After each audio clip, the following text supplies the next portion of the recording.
Welcome to the Game Changer 00100 live show. I'm your host, Game Changer. And sorry about the late start. Let's see. About 5 minutes late? All right, not too bad. All right. So I was doing something before this, ran a little longer than expected. But let's get it started. Give me a second. All right. So I'm only going to do part of this. Came across Danika's video. What was it? Actually, I was there when she was doing it live, but I talked on it a little bit. Decided to do a full review right now. So I'm going to discuss it today, right now. Give me a second.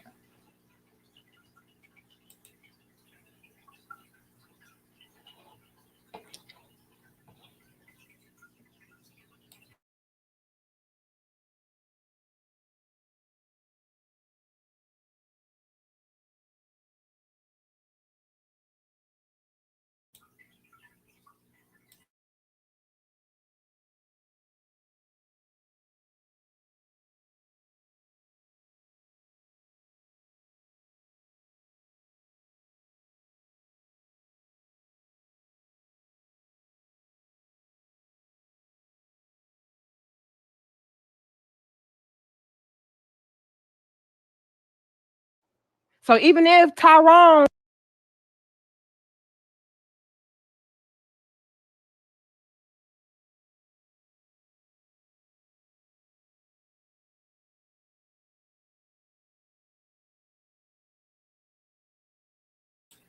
Okay, by the way, if you're not subscribed to Danika Dope Discussions, go ahead and do so. financially, masculinity wise, business wise, everything. It's just, but Jaquan, game is better. I'm going with Jaquan. I'm going with Jaquan. That's what females will do. And so y'all are sitting there like, well, why she leave me? I was the complete package though. Like man, I swear for God, nigga, I was paying her bill. I was taking care of her kids, picking them up from Okay, very, very few guys think that way. Like, and fellas, if you are this dude, then you need to stop. But the word why when it comes to females is really just because she felt it was in her best interest to do that. By the way, the title of this video is Why She Left You for Him. Uncomfortable Truths. in daycare. I was taking her on dates. Well, so was Jaquan. Okay. And guess what? And guess what else? Jaquan also bent me over from behind and gave it good to me every goddamn time. It was not any coaching that went into Jaquan. So, I mean, what you want me to do? Jaquan, he bent it over from behind and make me feel divine every damn time. You, I gotta stop every 5 minutes to tell you, a little bit deeper. No, don't do that. Okay, she's describing a situation where you're with a chick and she leaves you because Daquan's sex game is better. And I tried to get at this in the chat room. And the problem with that is she already left. The moment she decided to actually explore, in this case, Daquan. See, in this case, Daquan, she already left you. She already said, I'm going to sleep with somebody else.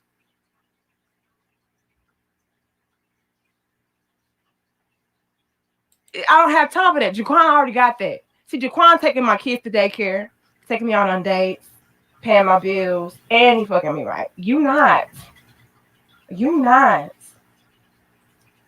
Okay? And not only is she sleeping with the guy, but okay, in this scenario, a woman has kids that belongs to neither you or Daquan, and y'all both picking them up from daycare.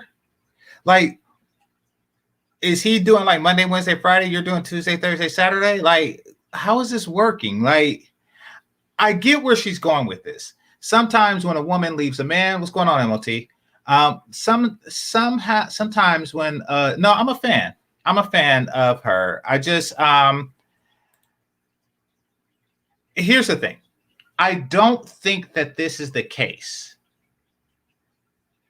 I'm gonna put it like that. I'm gonna just put it out there. And this is just number one in a list of reasons why she left you for him. I think that it's rare that it's just because the sex is better.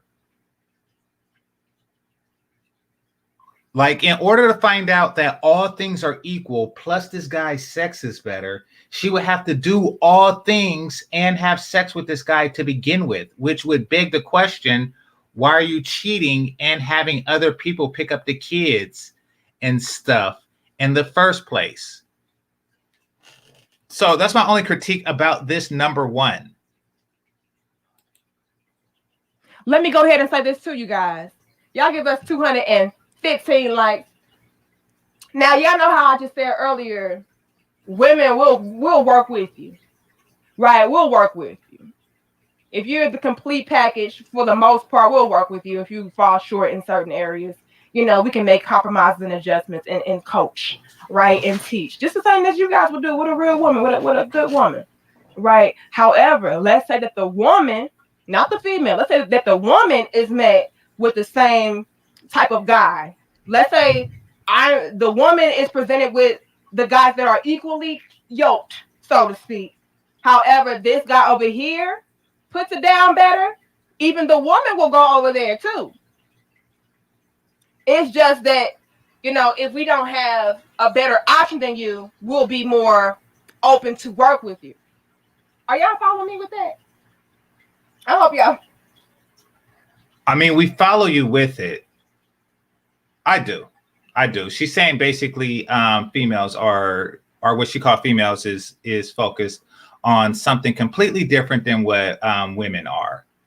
I get that. And she's also saying how they cull the herd. I get that too. Y'all gonna be mad as hell. This is bullshit, man. Magic. Why y'all look, Kendra. It be all in emotions. And don't get in your emotions when I tell you that you ain't stroking. You know what I mean? Thank you, Eric. He says Tyrone gets her off harder and more often, but I do every time with other qualities. When it comes to females, Eric, hear me out. This is why I just knew y'all was gonna be mad. I already knew y'all was gonna be mad. Oh shit. So you mean to tell me just because Tyrone making her feel divine from behind every damn time that she gonna choose him over me? When it comes to females. Okay, once again, I don't think that I don't want to. How can I say this?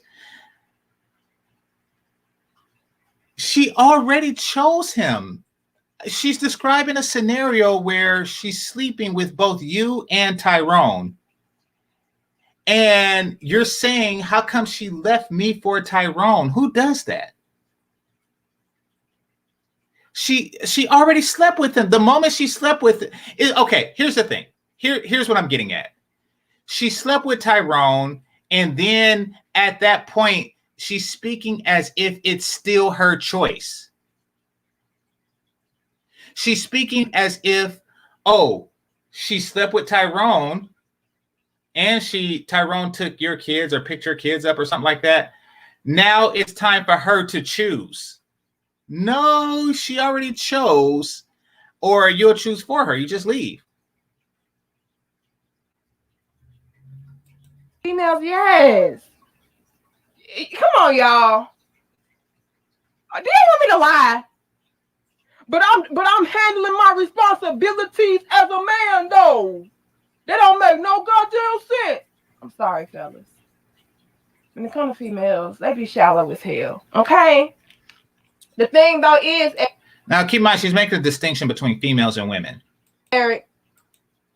And I actually agree with that distinction. I'm going to mention that later. With the females, they'll come back to you down the line when they need a little bit of help. See, women, if we are presented with the same guy, the same type of guys, they're equally on the same level, then we'll choose the guy that is putting it down better over you, because hey, he outdone you. He broke the tie. Right? But never would a woman ever choose cock, okay, over a real man. Okay? Let me put it to y'all like this. Never would a real woman place cock over real stock. Okay. Good point. And this goes back to what I was all right, see you later, Hammer. And put the link to your new channel in the thing. Okay, so I see what you're saying. That there is a difference between females and women, and the females will just go for sexual gratification. This is a conversation that I had on The Breakdown months ago, where they was talking about the importance of a person's D game. And, you know, I went up there to say in a nutshell that if it's that important to you, then you're not a quality woman, because let's face it, if a woman is hyper focused on sexual gratification, which only pleases her, then she will be on the carousel for quite some time because she has infinite options. Like, she's a lost cause. Like, if a man was only focused on sexual quality, that's one thing. That's not really a major concern. Especially considering that we don't have nearly as many sexual opportunities as even the unattractive women.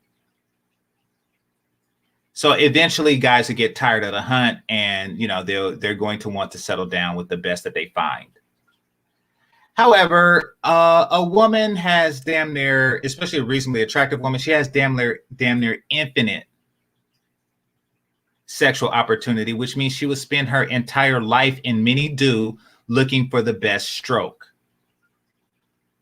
So it's not healthy for a woman to think like a man, because she's not in a man's position. She's in a woman's position.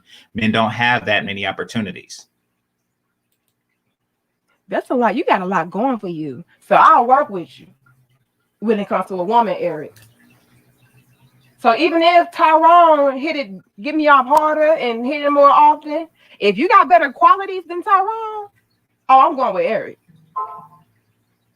I'm going with Eric. See, real women, we're not gonna fuck up. We're not gonna block our blessing for no damn penis. Oh no, I'll work with it. We're gonna make it do what it do. I can make it do what it do, baby. We're gonna make it do what it do, baby. Because we'd be damn if we looked up 5 years later with 5 kids struggling with Tyrone ass, and I didn't let Eric get away. See, now she's making a point here. She's making a real good point.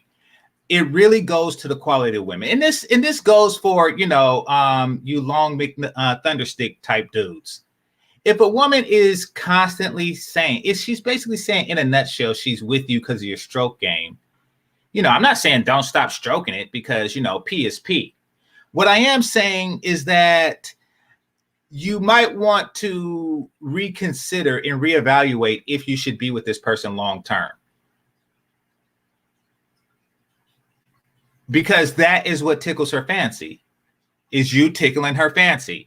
And that means is that the relationship is unsustainable, because that is the primary quality that she looks for in a mate, and she will continue to explore for greater. And you don't want that. Real women, we be gots down. No, I'm not doing that. I'm not gonna fuck this up. See, real women, we're more logical. Okay, even though women in general are emotional, real women are very logical when it comes to choosing properly. We're not gonna be messing up our blessings over no damn penis. Okay, period. Pooh.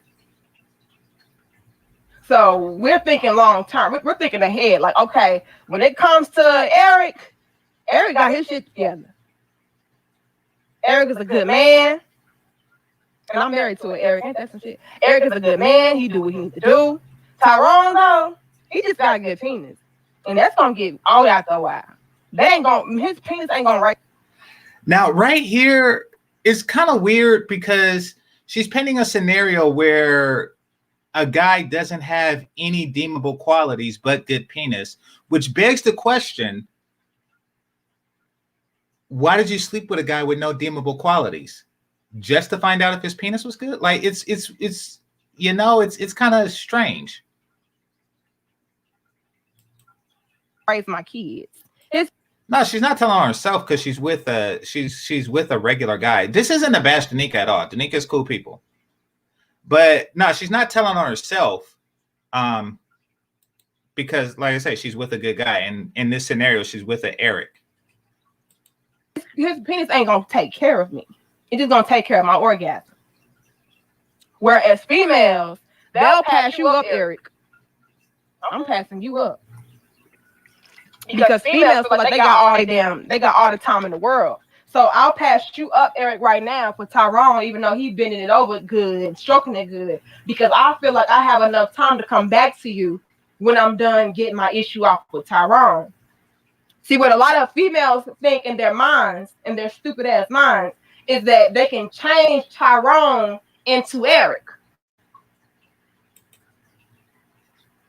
This is true. This is becoming less and less, but there's truth in it. A lot of females do feel that way. I think also a lot of females feel that they don't need Eric, so they can just have Tyrone.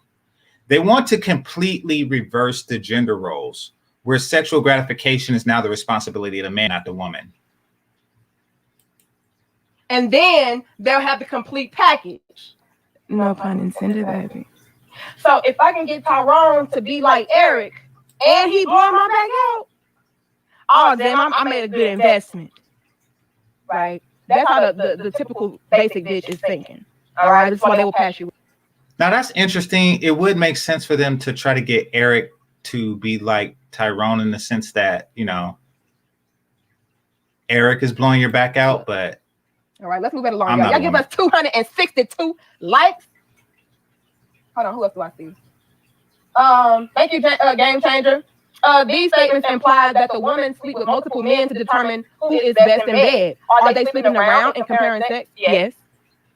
Some of them are. Some of them are. I'm gonna go ahead and be real, y'all. A lot of them are. A lot of them are. Now, where you guys get it wrong, though, Game Changer, is a lot of men automatically assume that because a woman is dating, that she's sleeping with every man that she's dating. That's not true. That's why I have to call that out and say, no, you guys, that's not the case. Sometimes women are just dating, which means that they're going on dates with you, they're spending time with you, trying to see, what man they feel more comfortable with, more compatible with, they can relate to better, and so on and so forth. It does not always mean sex just because they're dating. A lot of you guys feel like, well, she's dating all these niggas, that means she's fucking them all. No. But I want to also be real with you guys and tell you that they fucking some of them.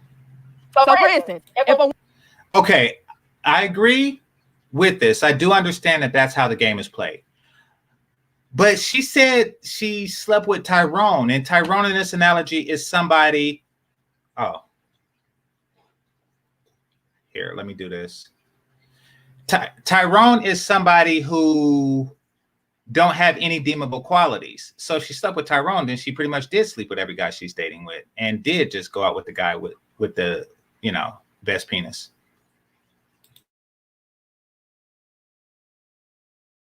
Woman is dating 5 guys. Is she sleeping with all of those 5 guys? No, but she may be fucking 2. Now, do I agree with that? No, but y'all know how the nigga is anyway. Y'all already said, nigga, you the exception, so you can't really talk. So just to be honest, you guys, that is the norm. That's the normal. The average chick, she is probably smashing 2 out of the 5. She probably is smashing 3 out of the 7. You know what I mean? And then they do, and they will make their choices based upon that. Let me give y'all a little bit of tea, y'all. Game Changer, he says sex is part of her interview process. Not all the time, though. Game Changer. Okay. I think she misunderstood what I was saying here. If she has 5 suitors, if she's dating 5 guys, and she picks one, or she sleeps with 2, and of that 2, she picks the one whose stroke is the best, then that is part of the interview process. Basically, the first 3 did not make it past the initial interview segment. Or let's just say she starts with 10, right? She starts with 10, and the first 5 didn't even get the number. So they didn't make it past stage 1, leaving 5. And then after that, 3 didn't make it past the dating process, leaving 2. And then out of those 2, only one of them stroke game was up to par, and that's who got the job. So it is part of the interview process. I said that for a particular reason, and it was lost because, I had to keep sending super chats.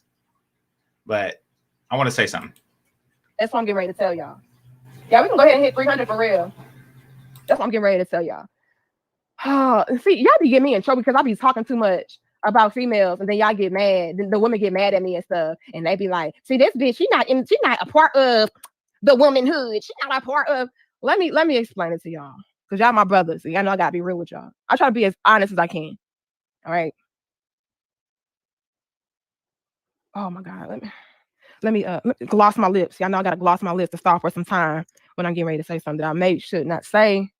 And glossy.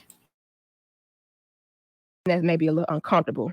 Like my girl code card is getting ready to be effing revoked. Like, let me go ahead and say this though, you guys.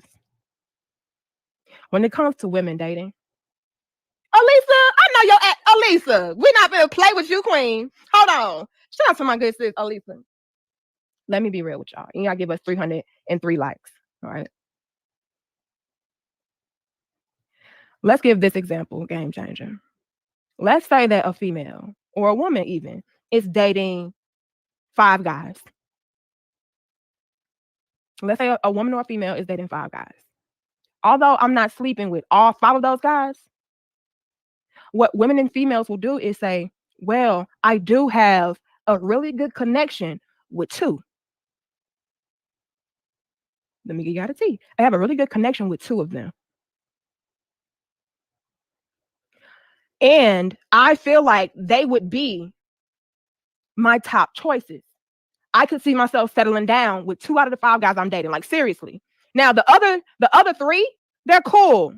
You know what I mean? Like, they have a lot of potential, a lot of great things going for them. However, I have 2 that are on the top 2. So although I like those other 3, I don't like them well enough to fuck them. They have a lot more to show and prove to me in order for me to bust it open for a real nigga, if you know what I mean, So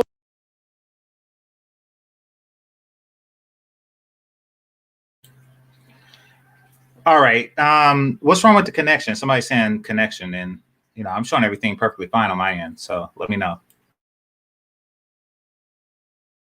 Yeah, you have the potential to be my main guy. I can see myself settling down with you, raising a family with you, bonding with you, kicking it with you. But we're not entirely there yet. But these other guys, I feel like I'm entirely there with them. Like if they now. This is, I am getting a signal warning. Dang it.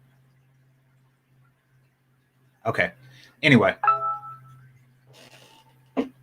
so what I want to say. This is a problem. And this is why I wanted to address the video. Because she said that both women and females do this. And this is a huge mistake on their part, which means that a lot of both women and females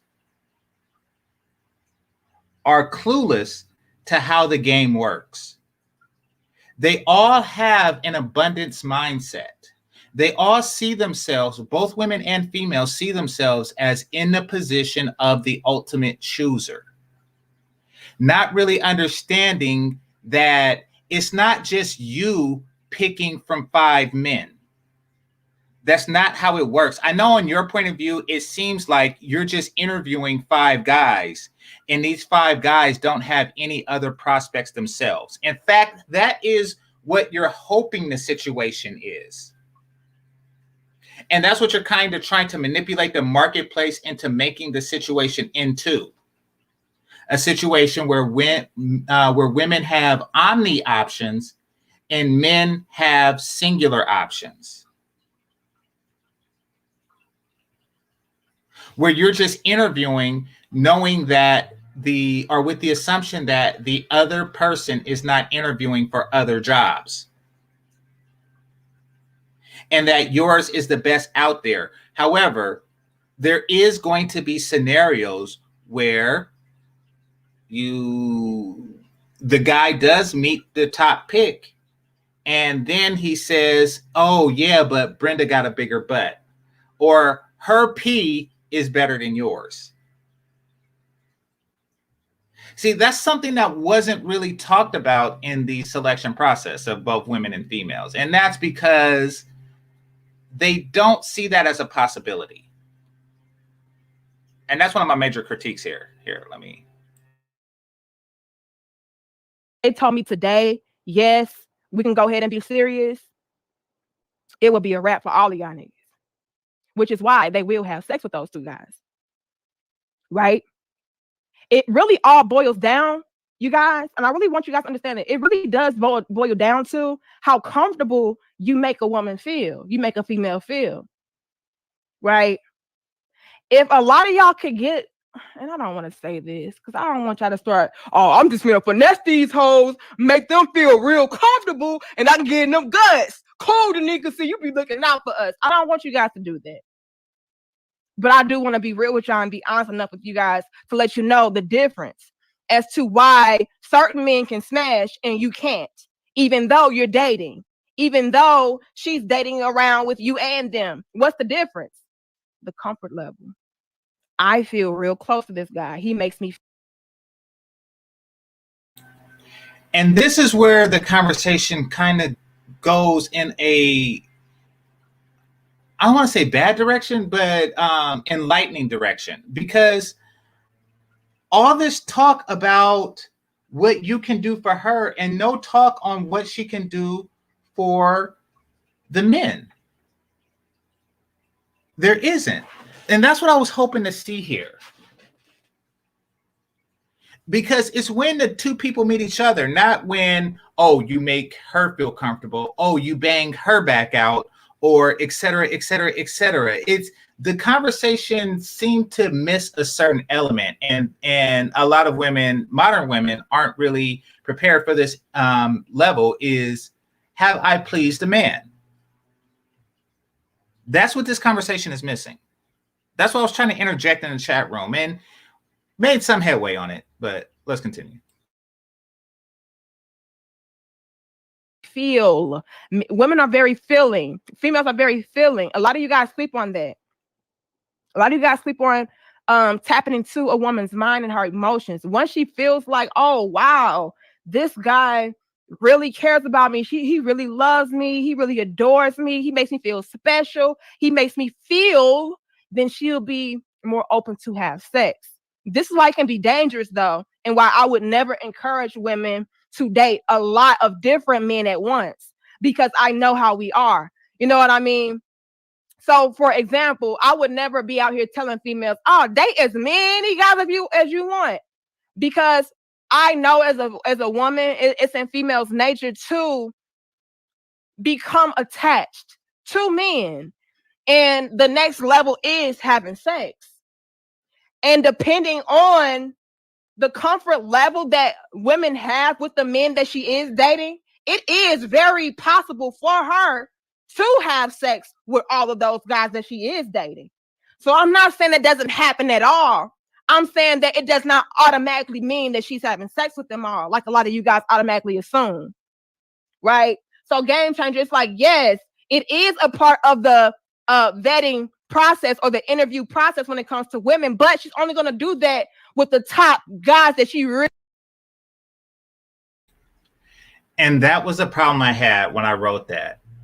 I wanted to see if there was an interview process, and that's how they see it. They see it as a one-sided interview process.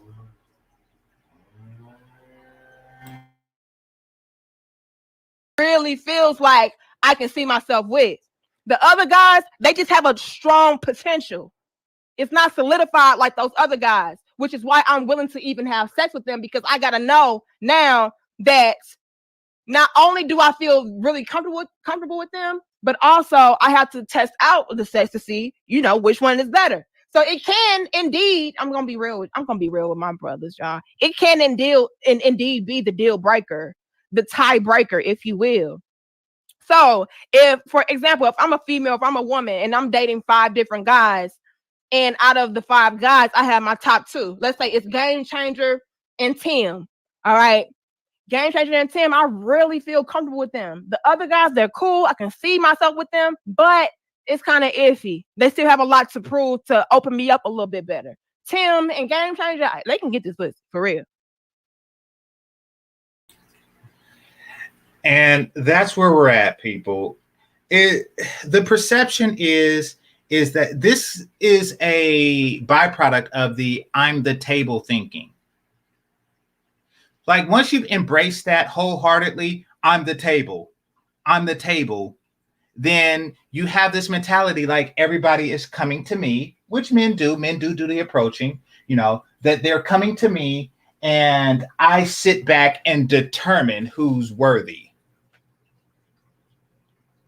And that's why it's such a, how can I say, it's so disheartening when that guy that they pick out of the 5 guys, by the way, 1 in 5 is 20%, hence the 80-20 rule. But that's why it's such a disconnect when that one guy that they pick don't pick them. Because once you have that I'm the table mentality, and it's like, okay, I have 5 guys and I pick Game Changer. And then Game Changer, he also have 5 girls. And he didn't pick you.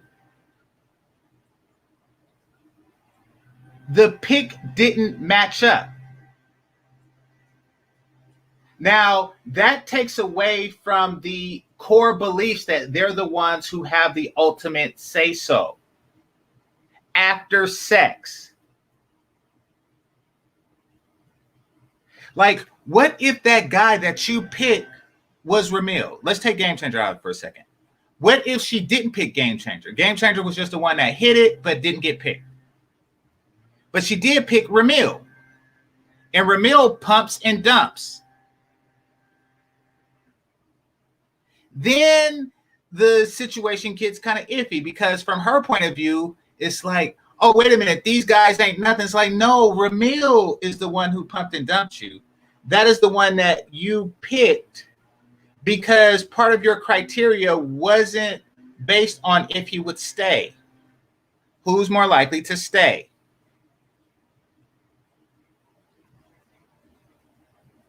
Now, this also, what was stated here, also takes away from the understanding that women are the gatekeepers of sex and men are the gatekeepers of relationship. This behavior is a reflection of women who believe that women are both the gatekeepers of sex and relationships.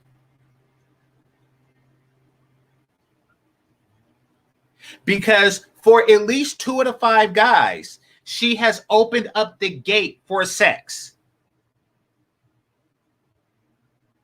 And the thought didn't occur to her like, maybe these 2 guys just wanted sex.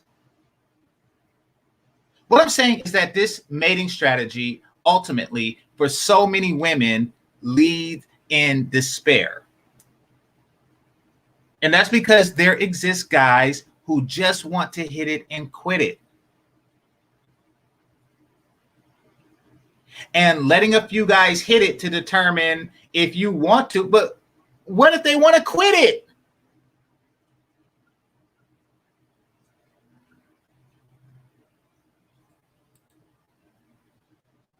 They're on the same level, whatever the case is, let me have sex. That's going to be the deal breaker or the tiebreaker.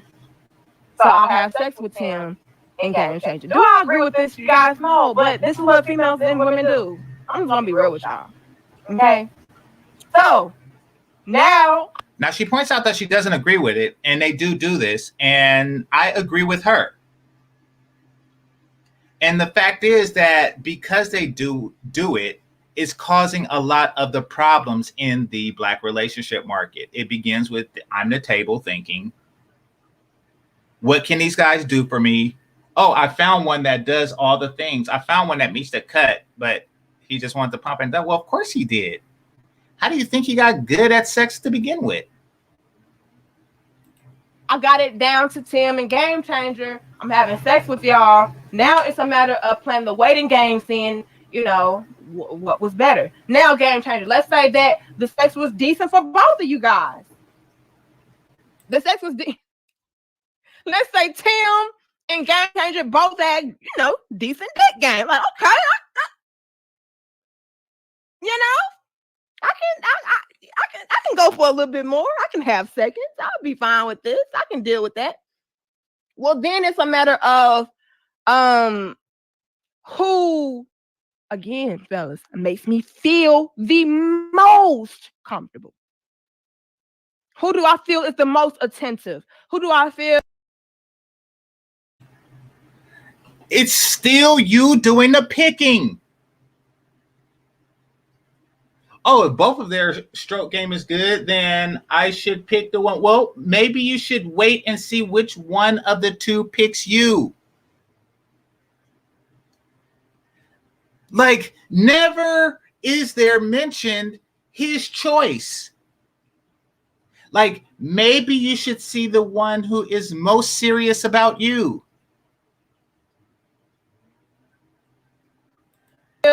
Is the most loving, the most caring, the most compatible for me. So it really does depend, you guys. And again, thank you so much, Elisa. You out here clowning, y'all. I hope ladies, don't revoke my girl code card. Okay. I'm really trying to help men to understand what's going on, because a lot of these men are like Game Changer. And they're like, nah, she fucking all 5 of them. Nah, if you see a bitch. I actually didn't say that. With 20 different niggas, she fucking at least 22 of them. You know what I mean? So I'm really trying to help y'all out. You know, when we're transparent like this, we all win. We all win. Okay? God damn, y'all. Kick me? They getting ready to kick my ass. You are exiled. I'm getting ready to be kicked out the motherfucking kingdom, y'all. This bitch talk too much. They ain't got to know all of that. Y'all give us three. Can I at least get 399 likes, y'all? Since I'm kicked out anyway. We can really hit 400, but can I at least get 385? Shit, damn. Game Changer says women should learn that while dating, they are being interviewed too. This sounds like many women are concerned with her interests, not his. That's facts.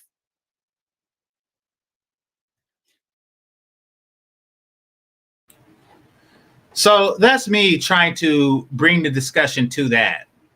I think that was a point that was overlooked. And as I was saying to y'all, but that's what I was thinking the whole time. And I just spent $5 to say that to her. Like, because she went to the whole thing about, we want this. And then if you do this, and your stroke game is top notch, then you make the cut. It's like, you're not an Ivy League university. Either you want us as much as we want you, or it's going to be, it's going to be a lost endeavor, period.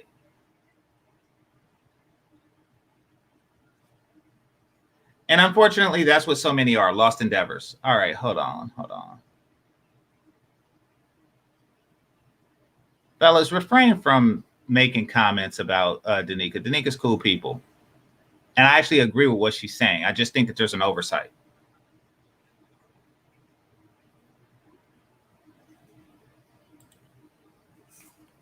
Game Changer.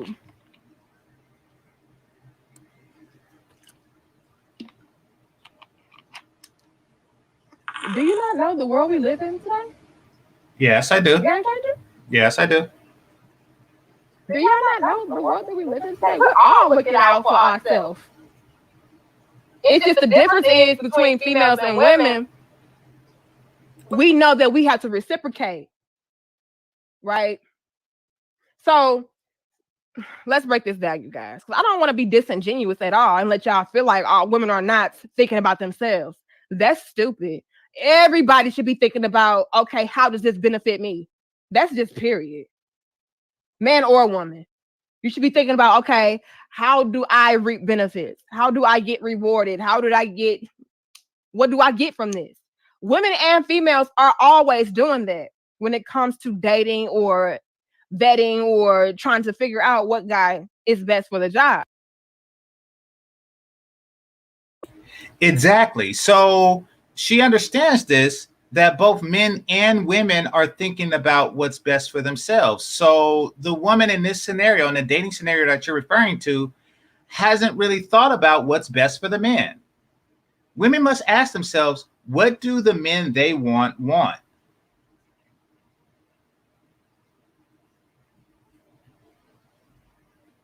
You see, if you want this guy who apparently puts it down and, meets all these other criteria, you haven't asked what he wants. And because so many are not asking that, see, they're not thinking about the 5 women or the 4 women that she's competing with as well. They're not. Now they get mad when he picks one of those other 4 women. They say, oh, but she's light-skinned. You picked her because she's light-skinned. You picked her because she's not black. You picked her because she's an exotical, et cetera, et cetera, et cetera. It's like, no, I picked her because while you were asking, what do I want? How does he put it down for me? See, she didn't ask, what can this penis do for me? She asked, what can she do for the penis? And that is a fundamental mistake that many black women makes.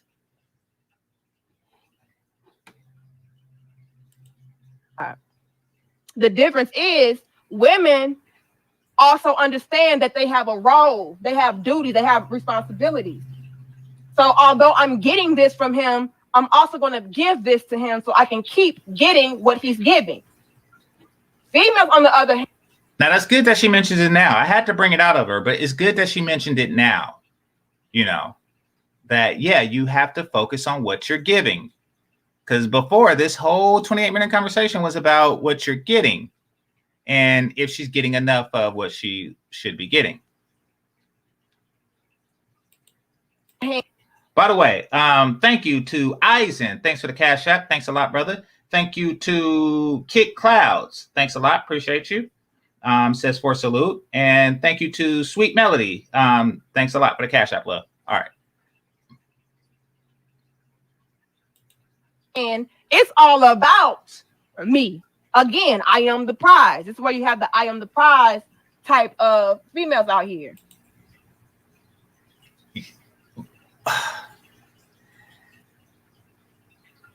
This is what I was saying earlier. This I am the prize mentality is going to, first of all, because it's an illusion,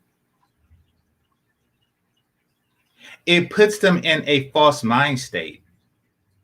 It's kind of like somebody who's 5'6" that think they're 6'5", and you actually are 6'5", and you just say, oh, I'm 6'5", and you're looking down at them.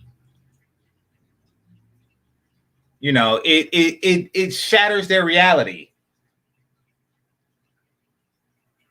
And then they go into that whole Luke, I am your father. And, then they that's not true. That's impossible. And that's what we're dealing with now. That's the female version of Red Pill Rage.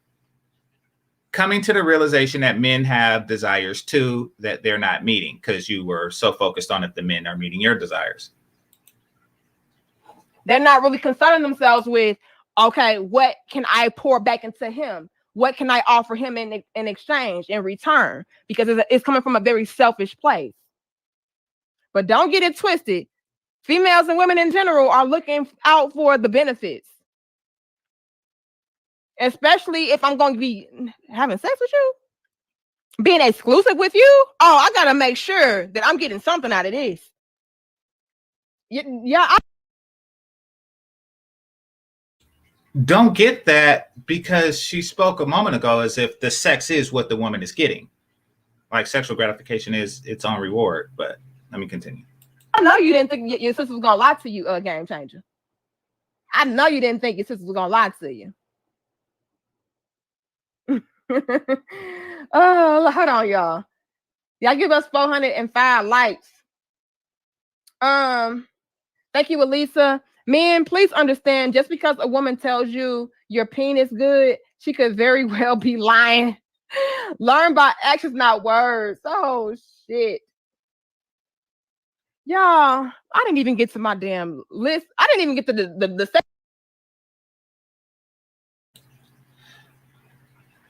Okay, I understand what she's saying. I just don't understand why she's saying it. This Alyssa woman. Learn by actions, not words. Like the actions are lying too. Like, is she talking about a scenario where a woman is just lying there blandly saying, "Oh yes, yes, your penis game is good. Oh yes, yes, you are the best. You are the best." But generally, women fake it, which means that their actions is lying as well as their words. So, yeah, don't know what to say to this one. Second thing on my list, we're going in already, y'all. This is gonna be a long video. I already know. So if y'all watch the playback, just put it in fast forward, y'all. Go to the settings, go to the speed on the damn video, put it on 200, whatever it is, because it's gonna be a long video. Y'all like, share, comment, subscribe, y'all. You don't go by, yeah. Hey baby, how's my penis? You know, I just want to know, you know, how am I in bed? Well, yeah, that's yeah. That's good. Don't believe the hype. Yeah, that didn't make sense. I mean, who does that? Who? I don't know. It seemed like this Alyssa chick was doing really like a straw man thing. Like, okay, you know, got one guy out there who just asked, "So, how was it?" First of all, I never care.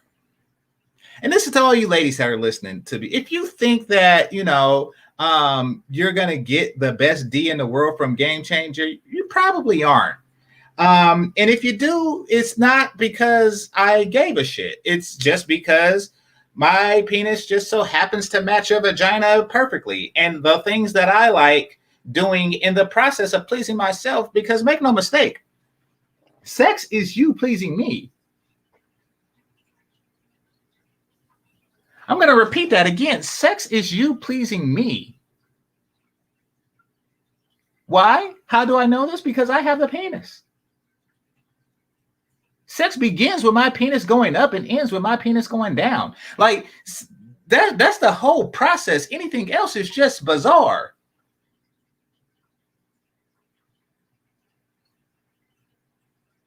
You think I give a shit?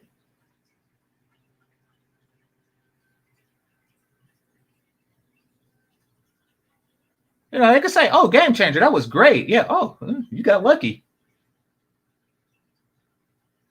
I wasn't going for greatness. In the process of pleasing myself, you got pleased too. That is the best you'll get from my penis.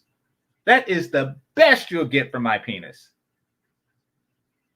Being in there trying to concentrate and figure out that Rubik's Cube that you call the clitoris, fuck that. Right, baby, because like my good sis just said, the actions gonna speak louder than words. Like she gonna be fiending for you. She gonna be fiending for it. Like she gonna have an attitude when she don't get it. You know, if she can go without getting it for a long time, your dick ain't that damn good. I'm gonna be real, because I'm gonna tell y'all right now, when it's good, she gonna be. She don't get it. She gives it. She don't get it. She gives it. This is what the world has come to. Get it? Come to? This is what the world has come to. You think you are giving me something? Nope. Or you think I'm giving you something? No.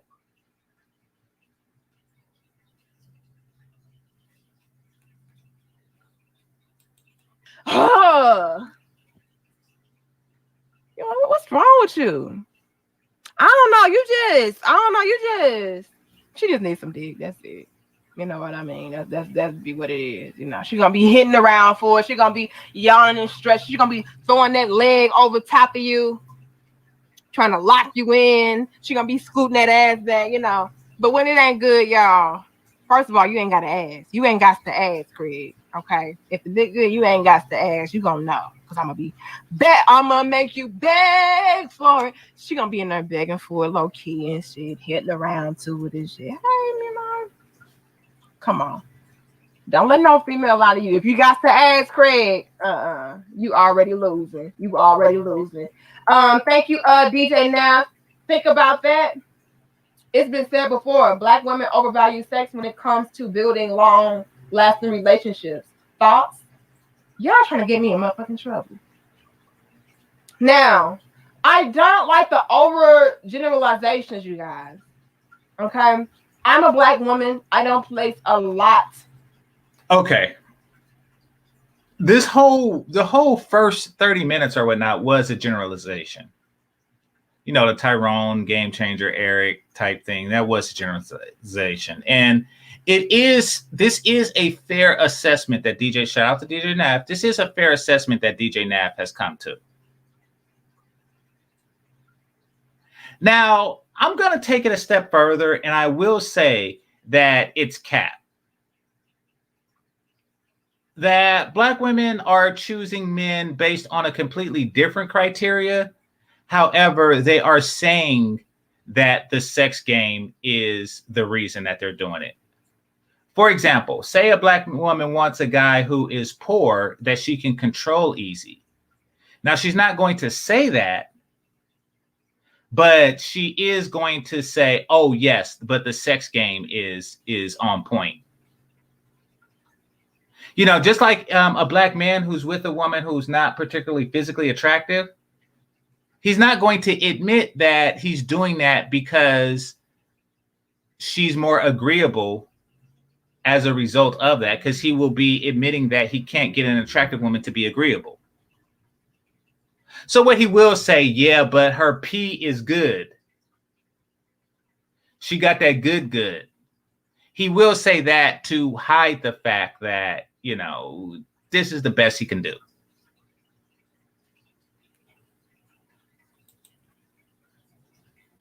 Or too much of stock into the cock. Like, is it important? Sure, we all want to be satisfied and pleased in the bedroom. I'm not saying that sex is not important at all, but it's not like, oh, if you don't have good dick, then I'm just good. I don't care what you doing.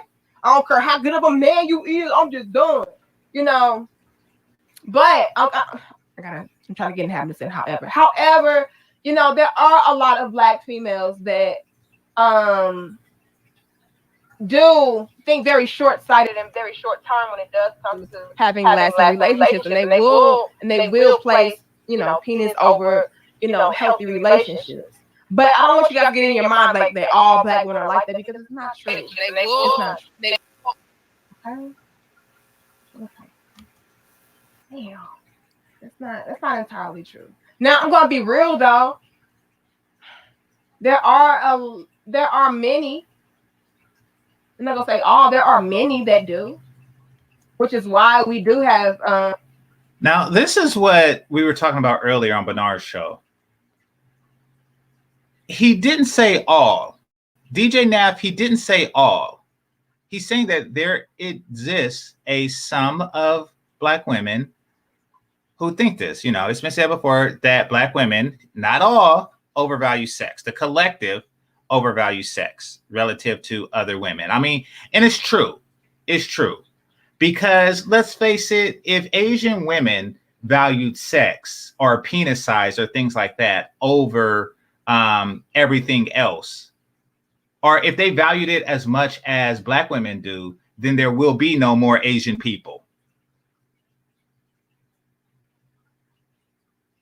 You know, Asian men don't reputedly have the largest penis or the best stroke game with it.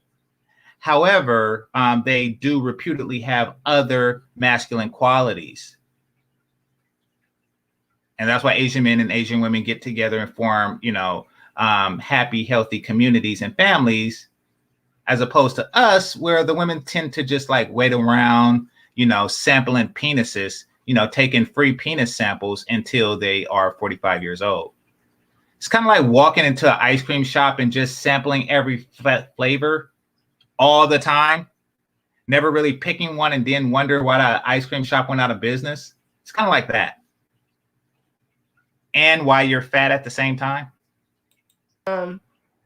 Really bad relationship structures, and we don't get married, and we have all of these damn different babies and shit like that.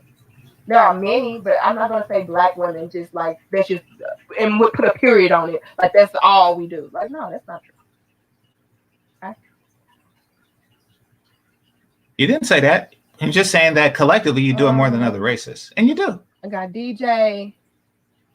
Thank you, Eugene.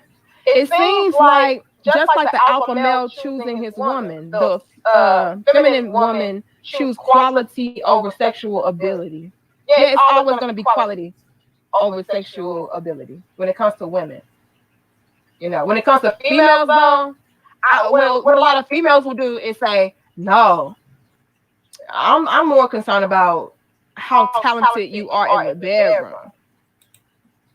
So these females that she's referring to, they have to just go around sampling penises. It's because again, the females they're not thinking long term. I'm thinking about right here, right now, and right here, right now. I like how you fuck me, right? And so they also always think that they'll always have time. So even if I choose this guy over you because you asked me better, you're gonna always want me anyway because I'm just a bad bitch. And so when I get tired of him and he's not progressing like I want him to, because again, the females are trying to build a nigga, right? I'm trying to build a Pookie into a Paul, right? So in their minds, it's like, well, I'm the baddest bitch. I can change anybody into anything that I want them to be changed into. So I'll settle for Pookie because he got some good dick, and I'll just inspire him to. Okay, I don't know if this is cap on her part or do she actually believe this? But I'm hoping it's cap because that's not like Danica to talk. Yeah. I'm hoping that she don't actually believe this because it could be cap, but it could be cap presented to her. Women who are with Pookie, they're not doing it because they're under the impression that he has good D. That means that you just go up to Pookie like, hey, I hope that D is good. That wouldn't be like the brightest thing because you could just do that with a homeless man, especially if Pookie is homeless. Like you can do that with pretty much anybody just to find out. Like the question will always be arise: why did you sleep with him in the first place?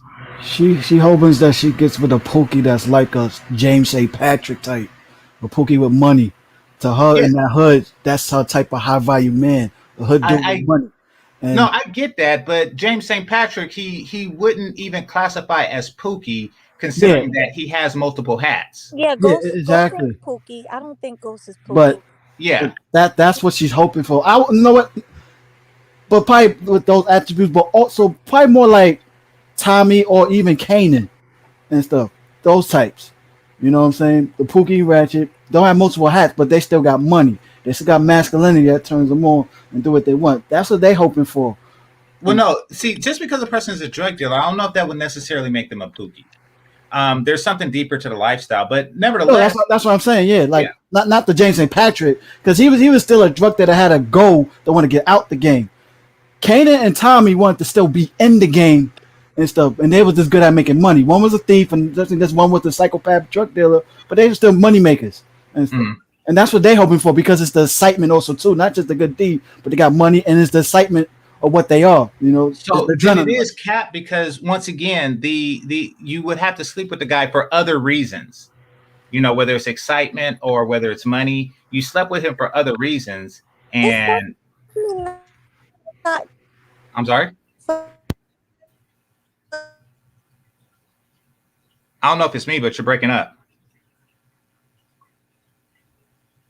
Hello? The penis. That's for sure. For me? Can you hear me? I just heard penis, and then Say it again. Can you hear me now? yeah, I hear you now. Okay, I was saying the way she was talking is more like the roles reversed. Like that's more how a man would talk. Exactly. Exactly. The whole concept of sleeping with as many women as you can and picking the best sexually performed one is something that men say. Right. And that's scary that so many women are thinking like men. Because And I think just like I think that DJ Naff was right when he pointed it out that this is something that's prevalent in the Black community, that a lot of Black women think like men and they wonder why they aren't getting with masculine men is because you're behaving like a masculine man. Like, exactly. you know, you're using masculinity to attract masculinity. It doesn't work that way. You know, like masculine men want women who are concerned about pleasing sexually, not getting sexual pleasure. Exactly. Like if you are the sexual giver, which is something historically females were, they're the sexual givers. That's why men have terms like get some. Like if you're a man and you're thinking about it like that, then yeah, you're kind of like in a feminine mind state, Right. which is okay, but you know, you're not going to attract the most masculine men that way. Other races of women worry about, being on their knees, not about laying back getting pleased. Yeah, exactly. Exactly. And that's where Asian babies come from. Like, yeah.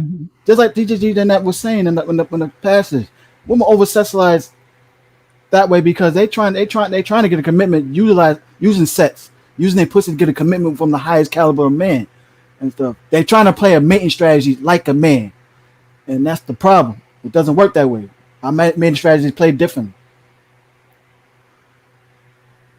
Yeah, hold on, right quick. Let me play this.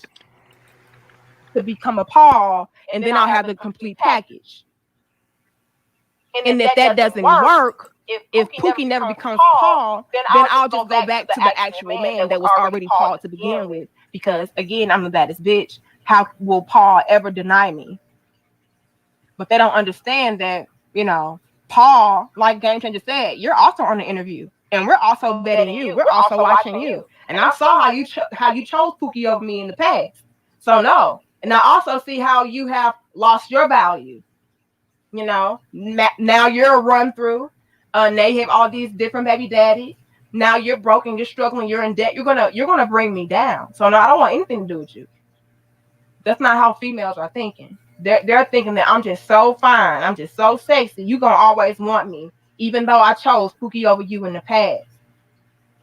You're not gonna care about my 11 kids. You're not gonna care about my 10 baby daddies that's in jail and shit.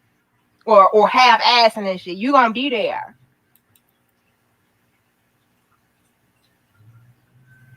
Okay.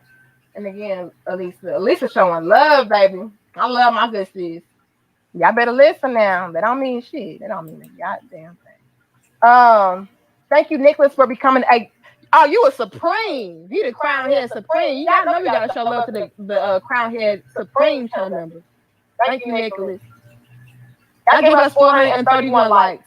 And we're going to move it along, y'all. We've been on here for 35 minutes. We only on number 1. Y'all know our conversations be dope and lit because this is what we do, y'all. This is what we do. Who else do I see up here? Thank you, Kansu. You good, Goddess Marie. Tell it. Some of us already know. Fellas, be on top of your moves when opportunity presents itself. Don't give another man a chance to fill her in. Ooh. Ooh. And he said what he said as well. All right, you guys. Let's move on to number 2. Okay. She's gonna read my comment soon, but I'm gonna make a point about this comment, then I'll be done with that segment. All right. Damn. Like I said, yeah, this is gonna be a long video. Number 1 again, you guys, was he put it down better than you. And that's why she chose him over you. Number 2 is he was more masculine than you. Now, a lot of you guys can get in your feelings with this one because it's like, well, what makes a man even be more masculine?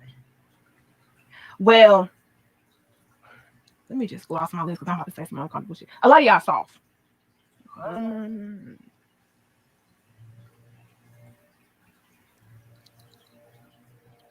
A lot of y'all soft as fuck. you know. And that other dude, he had put some fear in my heart a little bit. Not even fear, though, guys. I don't want you guys to like you gotta be. Now, this is where it starts to get really, really strange. Because, you know, DJ Nav, he kind of got the don't overgeneralize spiel. But here we have some overgeneralization. And this isn't me, you know, trying to be overly harsh on Danica. This is just me pointing this out. So aggressive and angry and have your bitch scared of you, may have a woman scared of you. I don't want that. I don't want you guys to feel like that. But it more so boils down to respect. Right? A lot of you guys don't instill that respect factor into females. Into women. And so the next guy he does. So I want to go with that guy because again, he's more assertive. He's more serious with his position, with his leadership, with his stance, you know, and women in general, we love that.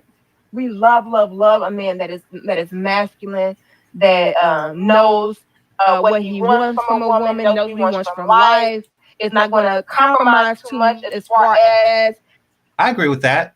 I don't think that those particular men would be hyper focused on sexually pleasing a woman. I mean, a man who's focused on what he wants out of life isn't really focused on how she feels in the bedroom. Like, these are two different guys, but I agree with what she's saying.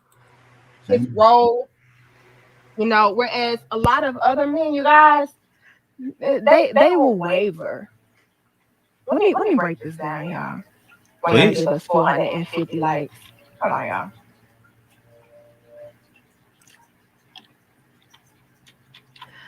I don't care what you heard, baby. Women and females, we just gonna lump them all in. Women and females in general, we love to be put in our place. And I keep telling y'all this in almost every fucking video, but I really want y'all to internalize this and understand this. This is true. Yeah, those words are true. This is true. The majority of us, we want to be tagged. I just want somebody to check me, boo. I want somebody to put me in my motherfucking place. See, he's not checking you if he is focused on pleasing you and meeting your criteria. You're not actually in check at that point.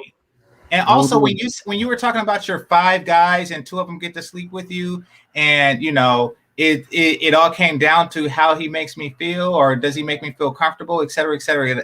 There was no checking me in that particular conversation. So now the conversation has moved to a different direction, but we're on a different one. You know, the first one was number 1. Now we're on number 2. Damn.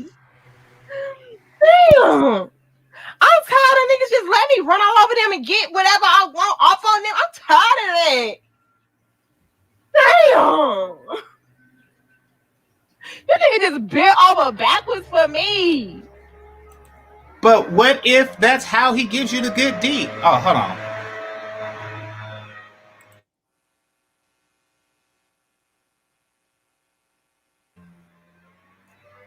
What if that's how he gives you the good deed that you like so much, by bending over backwards? Like, you're basically saying that these guys have to bend over backwards to get to be the 1 of 5 that I pick. And then you're like, oh, these guys are bending over backwards for me. You see, with this mating strategy, with this whole I am the prize, I am the table thinking, it's a lose-lose. Because you're saying that I want a guy to treat me like I am the prize, and then you get turned off that he's bending over backwards to please you. It's a lose-lose. So if you start off not bending over backwards and start off checking you, you drop him for one of the other 4 guys. Yeah, actually, I get what she says, but I understand what you're saying too. Also, too, and everything. Yeah. It's just like if women would say one thing. Remember with that former football player who was saying that I ain't getting sex as much as I used to with his wife, and she said, okay, this is what I wanted. That doesn't mean you have to jump up and do it. That couple times and everything. So because a woman say they want something and everything, that means for you to jump up and do it and stuff. You know what I'm saying? And that's technically one part of the test of how your relationship is. Is she still gonna be submissive towards you, even when you don't jump up and do what she says, or even try to please her? She should be enjoying being there with you because of who you are. So, serving you and everything. Agreed to an extent, absolutely. So Shane Vicious, listen, this isn't an indictment on her. She's not saying she agrees with this behavior or that she behaves this way herself. She's pointing out the behavior to us so we can critique it. And this is a critique of the behavior that she's pointing out, not her. And I'm pointing out how dysfunctional it is. Exactly. And another thing also too, I like to allude. Something we always learn. I learned this also too. Also, like women, they want to be protected from themselves, even their own choices and stuff.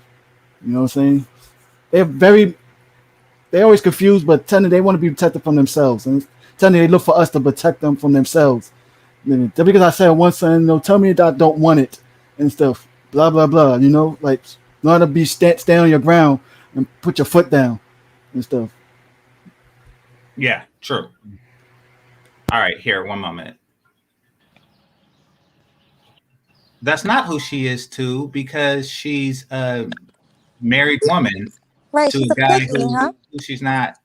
Well, she's married to a guy who's not like that, so that's not necessarily who she is. Right. Yeah, she's not talking about her like GC said. She's talking about other women. Yeah, exactly. So yeah. Yeah.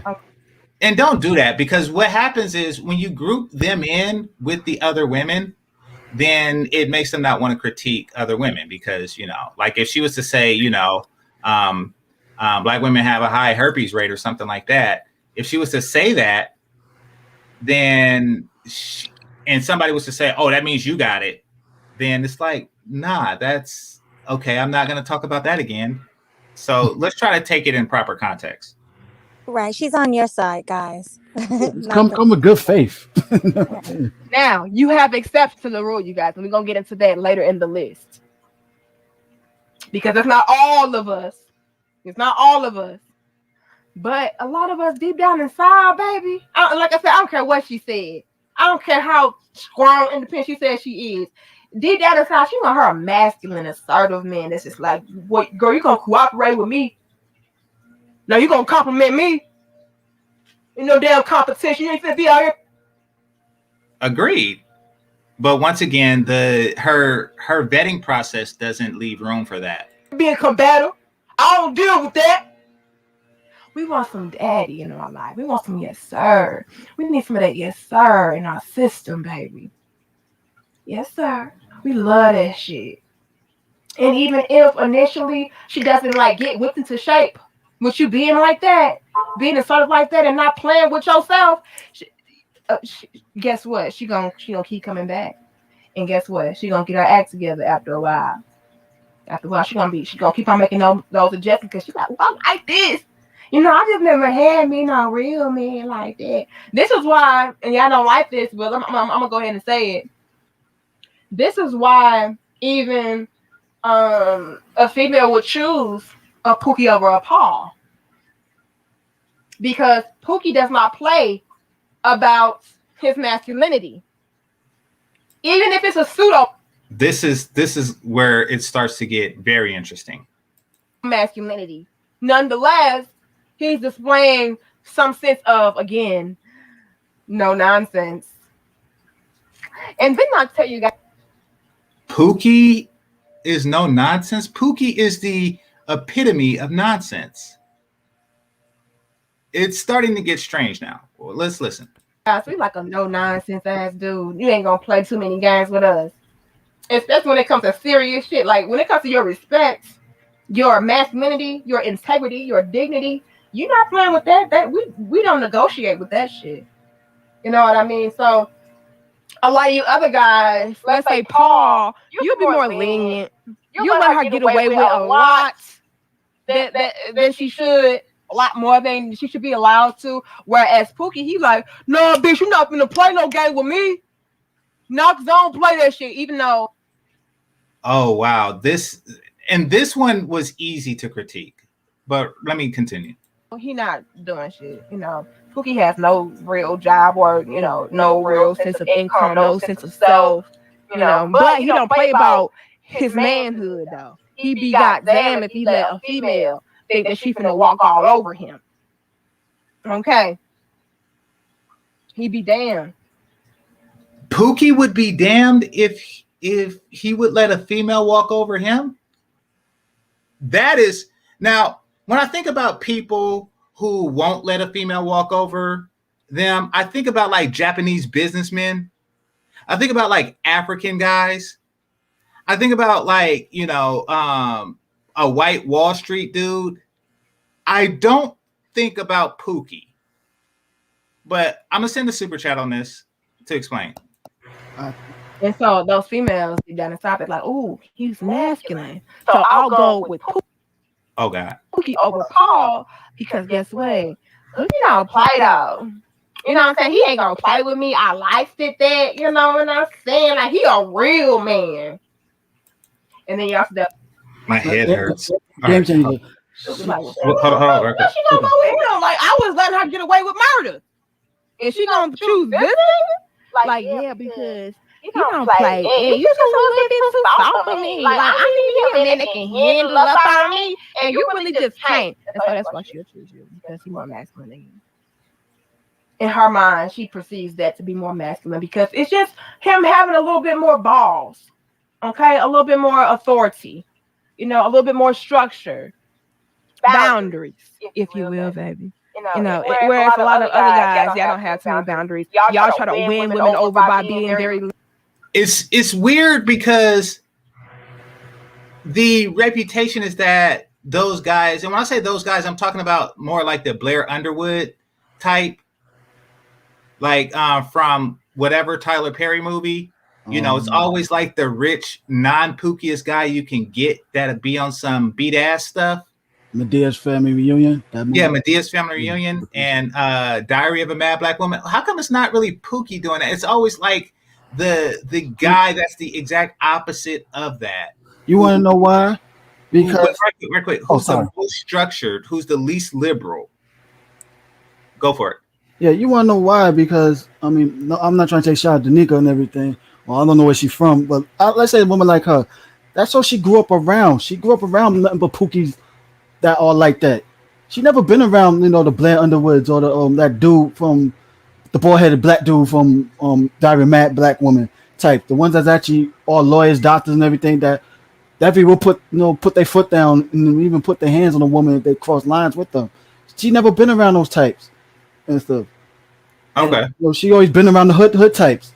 She looked down on the educated lame types, as you would say. They actually grew their masculinity, like I said, or even James St. Patrick types that actually has a goal not to be in that lifestyle. She stays stuck onto the ratchet hood type of dudes. That's why she's speaking on those types more than she can say about she called them the Pauls or everything. All right. Well, I don't know what her upbringing is either, but let's see. Let's see. I want to get to my comment and then I'm going to expand on that and then I'll talk some more. Lenient, compromising every damn thing, including your damn manhood. And after a while, that gets old. This is why I'm going to always tell my brothers not to ever think that you can. How can I say this? Win over a woman by being submissive to her. A lot of you guys do that.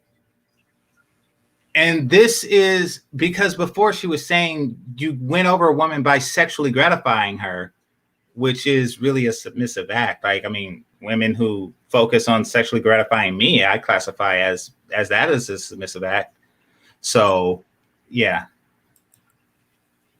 There's always roles when it comes to submission. Now, is it a time and a place where your woman is supposed to take charge and take lead more so than you? Sure. Maybe when it comes to, the household, making sure everything in the household is going smoothly and things like that. Maybe in that sense, she should be the leader and everything. But in the general sense of everything within the relationship dynamic, you're supposed to be the leader. You're supposed to be the head, the more assertive one, the more authoritative figure. And so when you guys compromise that, trying to make a woman, love you better or act right, all you do is create a monster. Because you have her out of her element. she will then see you as not a lot of you guys feel like, well, if I just keep giving her what she wants, she'll view me as her ideal guy and she'll love me. And that's going to make her do what she needs to do because she's seeing that I'm giving her everything. But it doesn't work that way, fellas. I need you guys to understand female nature. If you just keep giving us and giving us and giving us, we just expect more and more and more. We're not going to sit and start. You got a fact right there. I made that mistake in my past. No, it's true, but I mean, it's a lot of assumption. Like she's assuming a lot about a certain type of guy, a lot. Being appreciative and saying, "Oh well, he's just such a great guy for me. I want to pour back into him." That's how females think. Women, yes. Like, he's absolutely phenomenal. And so I want to reciprocate and pour back into him. Females, on the other hand, we just get more greedy.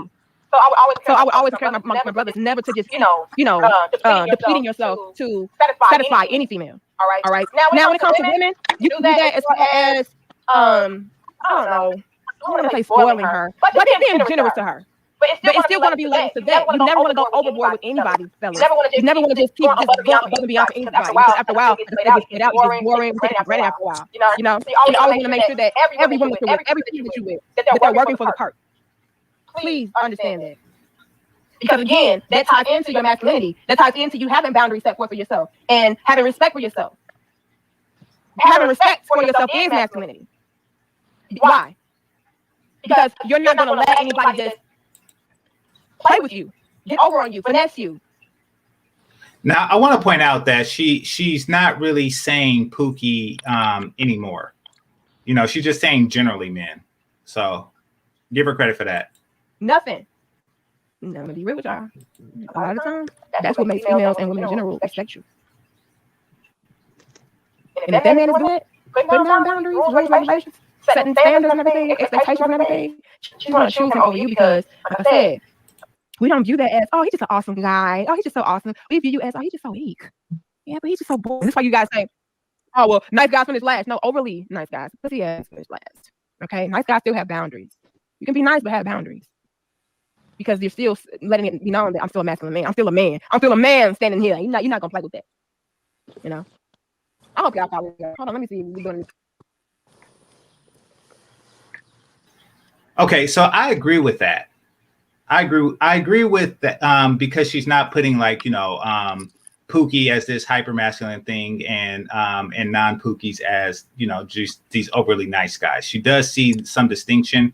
However, she hasn't pointed out the simpish Pookie, and I think that that's very important to point out because it's prevalent. I think she's about to go to my super chat now. Yeah, we can really hit 500 for real, but I'm gonna go ahead and ask for 482 likes. That's all. Can we get 482? Appreciate it. Hit that like button. Like 400. Damn, yeah. Can we get 400 likes? I think I'm gonna be mad, but oh, so you telling me he was more assertive, more authoritative than me and shit? That's bullshit, man. Because you already know that these females, they don't respect no man. Period. That's not true, you guys. If there are exceptions, though, absolutely. We don't always be real enough to acknowledge. But come on, y'all. Do y'all want your little bitches? You want me to lie, Craig? I don't know how to lie. Y'all can catch me in a lie real quick. I don't even try to lie because I'm not good at it. Okay, I'm not good at lying. So, hold on.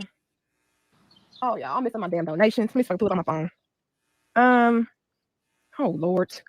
I got Nicholas became a channel member supreme. Kansu says in meaning know her vibration, add value. Who else do I see?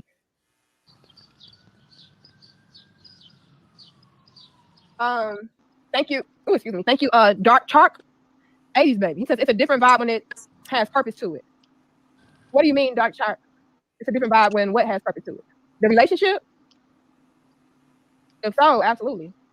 Thank you again, Game Changer. Game Changer, you're just showing out today. He says everyone walks over Pookie. He always gets the fat, unattractive women in the world. She has several kids, and he takes care of them all. No boundaries.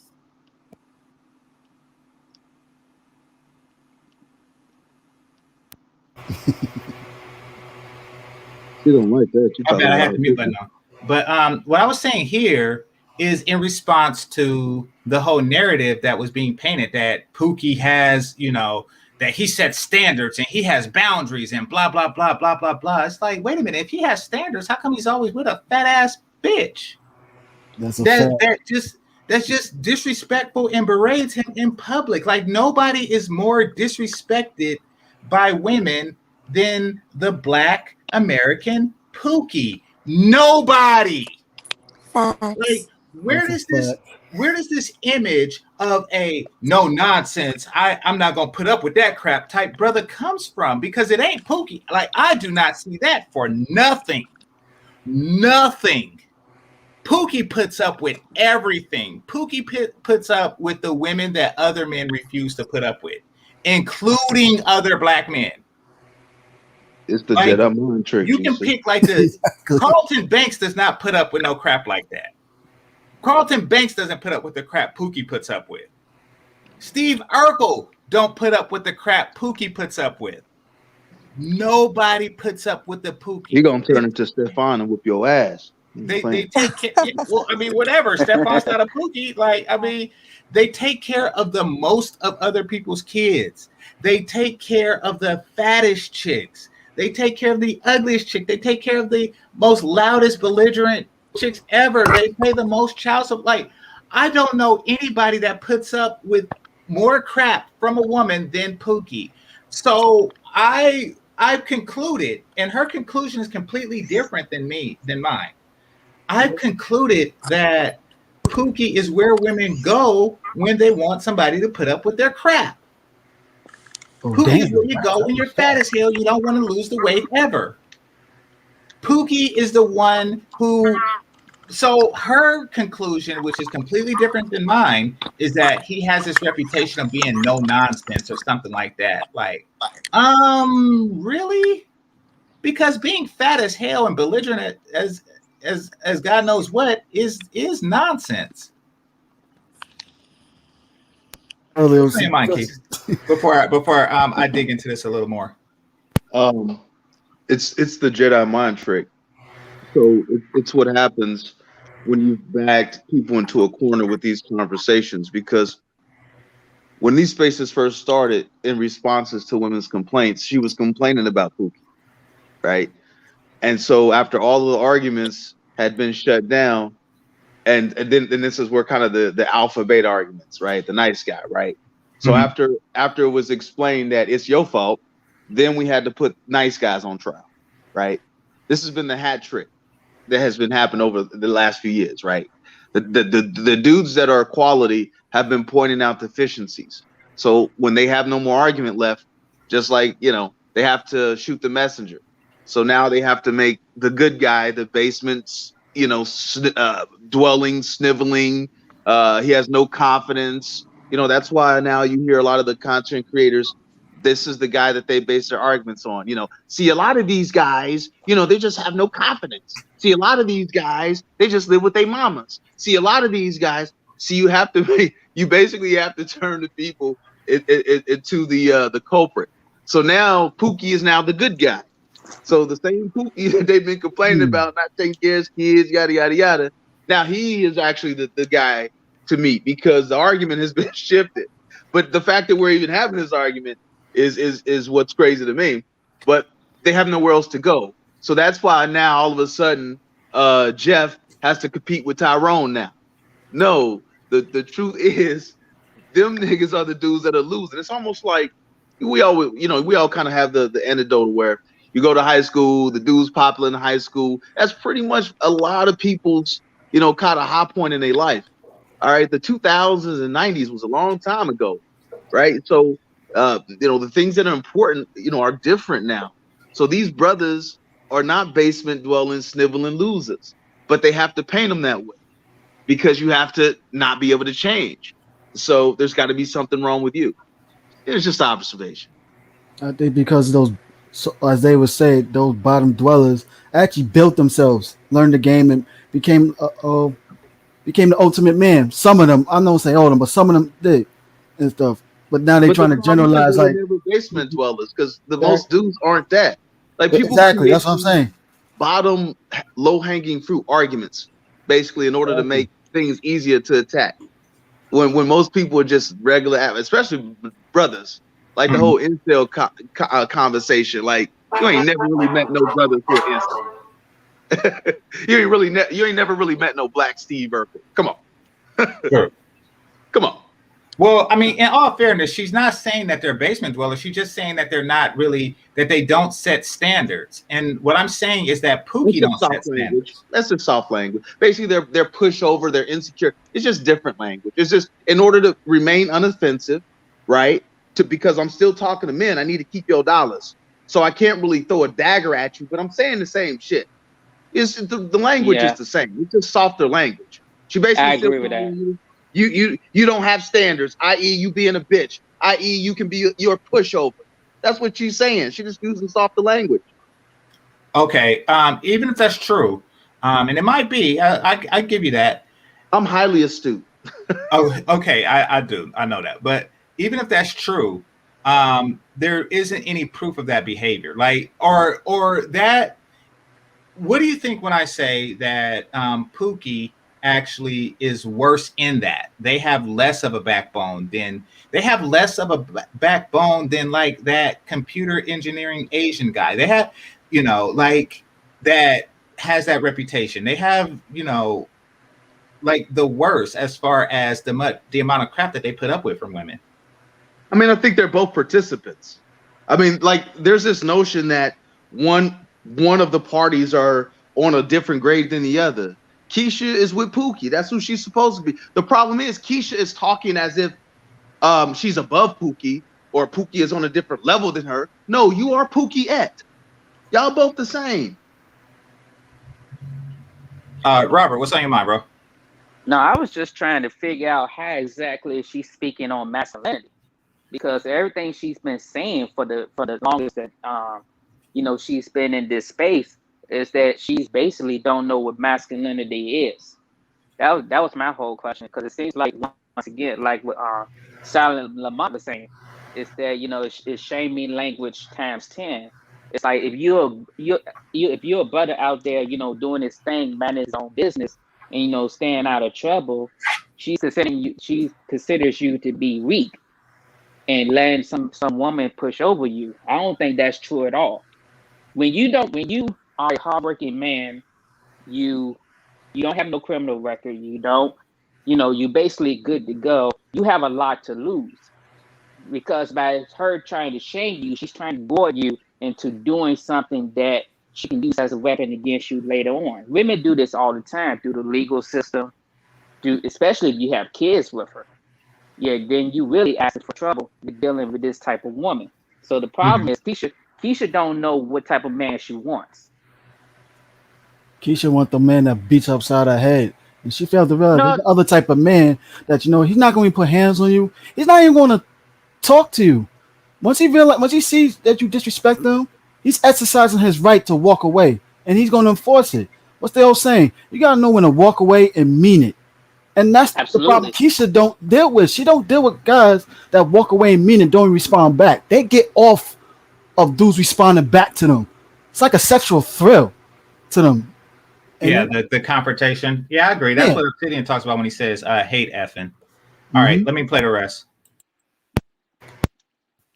Well, damn, Game Changer. That's also another perspective, though.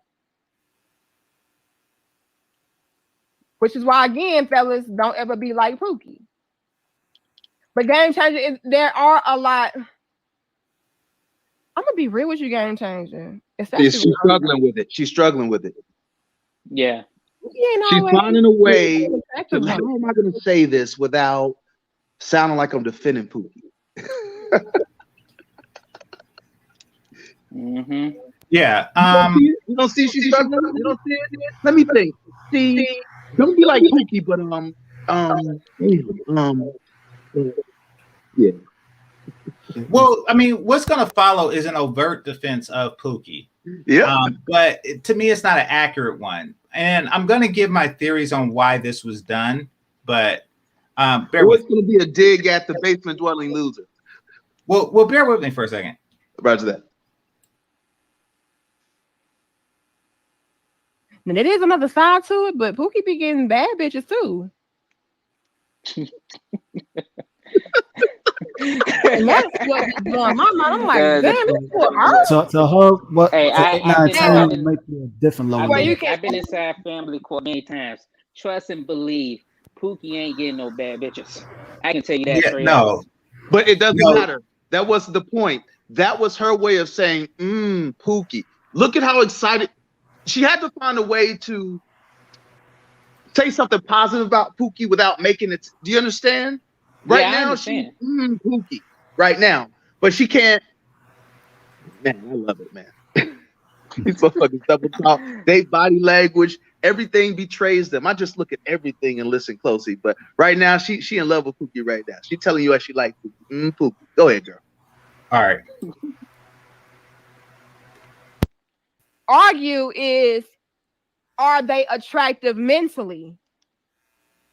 You know, how is her personality? That's another story. But as far as like being physically attractive, they're not always fat and unattractive women. They're women like me. They're 90% of the time fat and unattractive. I'm Yeah. saying that Pookie is more tolerant of the Yeah. unattractive woman than any other group of men, you know, or subgroup of men that exists on the planet. You know, like I think that you know, like an Amazonian, you know, fisherman, you know, with a spear. I think an Amazonian spear fisherman that lives in a hut has higher standard than Pookie. And Look at the with face less right crap now, from his wife than Pookie, like, or from his girlfriend than Pookie. You know, like no one puts up with more of it. I mean, yes, there is, you know, a stray Pookie that looks like Jeremy Meeks that also has an attractive woman, but that's, you know, not because of his Pookiness. And even still, she's treating him like crap. The funny Look at about her it, face right now, Game Changer. As she's in defense mode of Pookie, like you said. Her face is saying, "How dare you talk about Pookie? How dare you have? Let me." She trying to talk to lame niggas and keep that money, but look at that face right now. Well, GC, you talked about her Pookie. right. Let me continue. Trust me, I've seen it. It's a lot of Pookies, you guys, even that are not dusty. Like to the naked eye, you wouldn't know he was Pookie until you actually saw how he maneuvered. See, that's where y'all don't really go deep into the conversation. Y'all really make it seem like Pookie is just always gonna be this broke, dusty, bum ass, living in the hood. she's talking about a certain type of Pookie. She Well, talking no, about the thing is that Pookie is a trope, kind of like Mammy is a trope. And then somebody says, y'all don't know this, but there's a lot of thin mammies out there that don't know how to cook. It's like, well, if that's the case, then she's not really Mammy now, is she? Like, part of being Mammy is to be overweight. You wear that scarf on your head, you know. Like that's like saying, you know, there's a lot of virgins who are Jezebels. It's like, well, no, not necessarily, because part of the stereotype is that they are hypersexual. That's what a Jezebel is. So if you aren't really presenting as Pookie, then you're not really Pookie now, are you? Like, You know what I think she told me also too? Think about, remember, I would use characters from The Wire, Marlo Stanford and Bodie. She's talking about the Marlo Stanford Pookies, who's is the big time millionaire, drug dealer type, get into trouble. Not the street level jumping from house to house, Bodie types and everything, just get into trouble and really don't have a lot of money like that. Nah, I would have She's to got over disagree. defend those types of the Marlo Stanford Pookie types. Because that's what she's actually defending like crazy. That's what she's constantly making excuses like, no, every Pookie's not the dirty, hobo sexual type dude and everything. No. well, they Nah, both her are Pookie dirty type would be dudes. more Stringer Bell. That would be more Stringer Bell. Yeah, but Stringer Bell wouldn't necessarily be a Pookie. Yeah, exactly. That's Part that's of what being I'm speaking Pookie is about. presenting as such. No, Pookie Stringer Bell would be more of a Ray Ray. Okay. Stringer Bell. No. Like what from South Central movie? No, from The Wire. Stringer Bell or Ray Ray. He got the suit on. He's taking college courses for business and shit. Yeah, that's an educated like Ray Ray. She's actually That's Well, Ray Ray. I mean, Stringer Bell could just be a guy who is doing something illegal for money. I would say just because you're a drug dealer, that doesn't necessarily put you in a in the Pookie category. But Pookie is like a very specific set of behaviors, and part of which is how he presents himself to the world. Like, just because you're a drug dealer, that doesn't mean you're a Pookie if you're not presenting as such. Kind of like, just because you're white and you grew up in the South doesn't necessarily mean you're a redneck. But if you chew tobacco and you spit it, and you spit it in a spittoon and stuff like that, and you have a vitamin deficiency and you fish all the time, like, it's a very particular set of behaviors.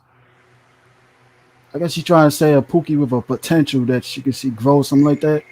So Yeah, like Jay-Z was. If you don't have these set of behaviors, then you're not a Pookie. Like, there are Pookies that don't present themselves as such. Well, then it's not a Pookie, because part of being a Pookie is presenting yourself as such. Like, part of being a mammy, is being overweight and overly pleasing to whites. There's a lot.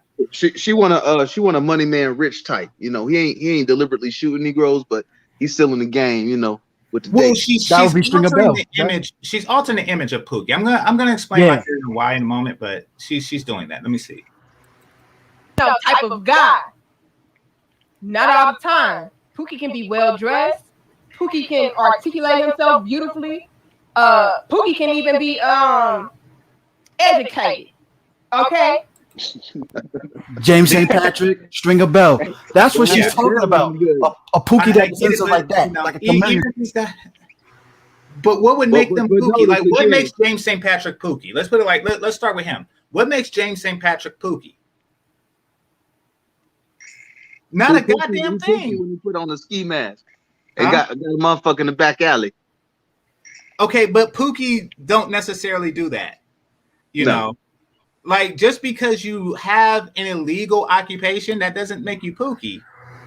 But that's how she's trying to present herself that way.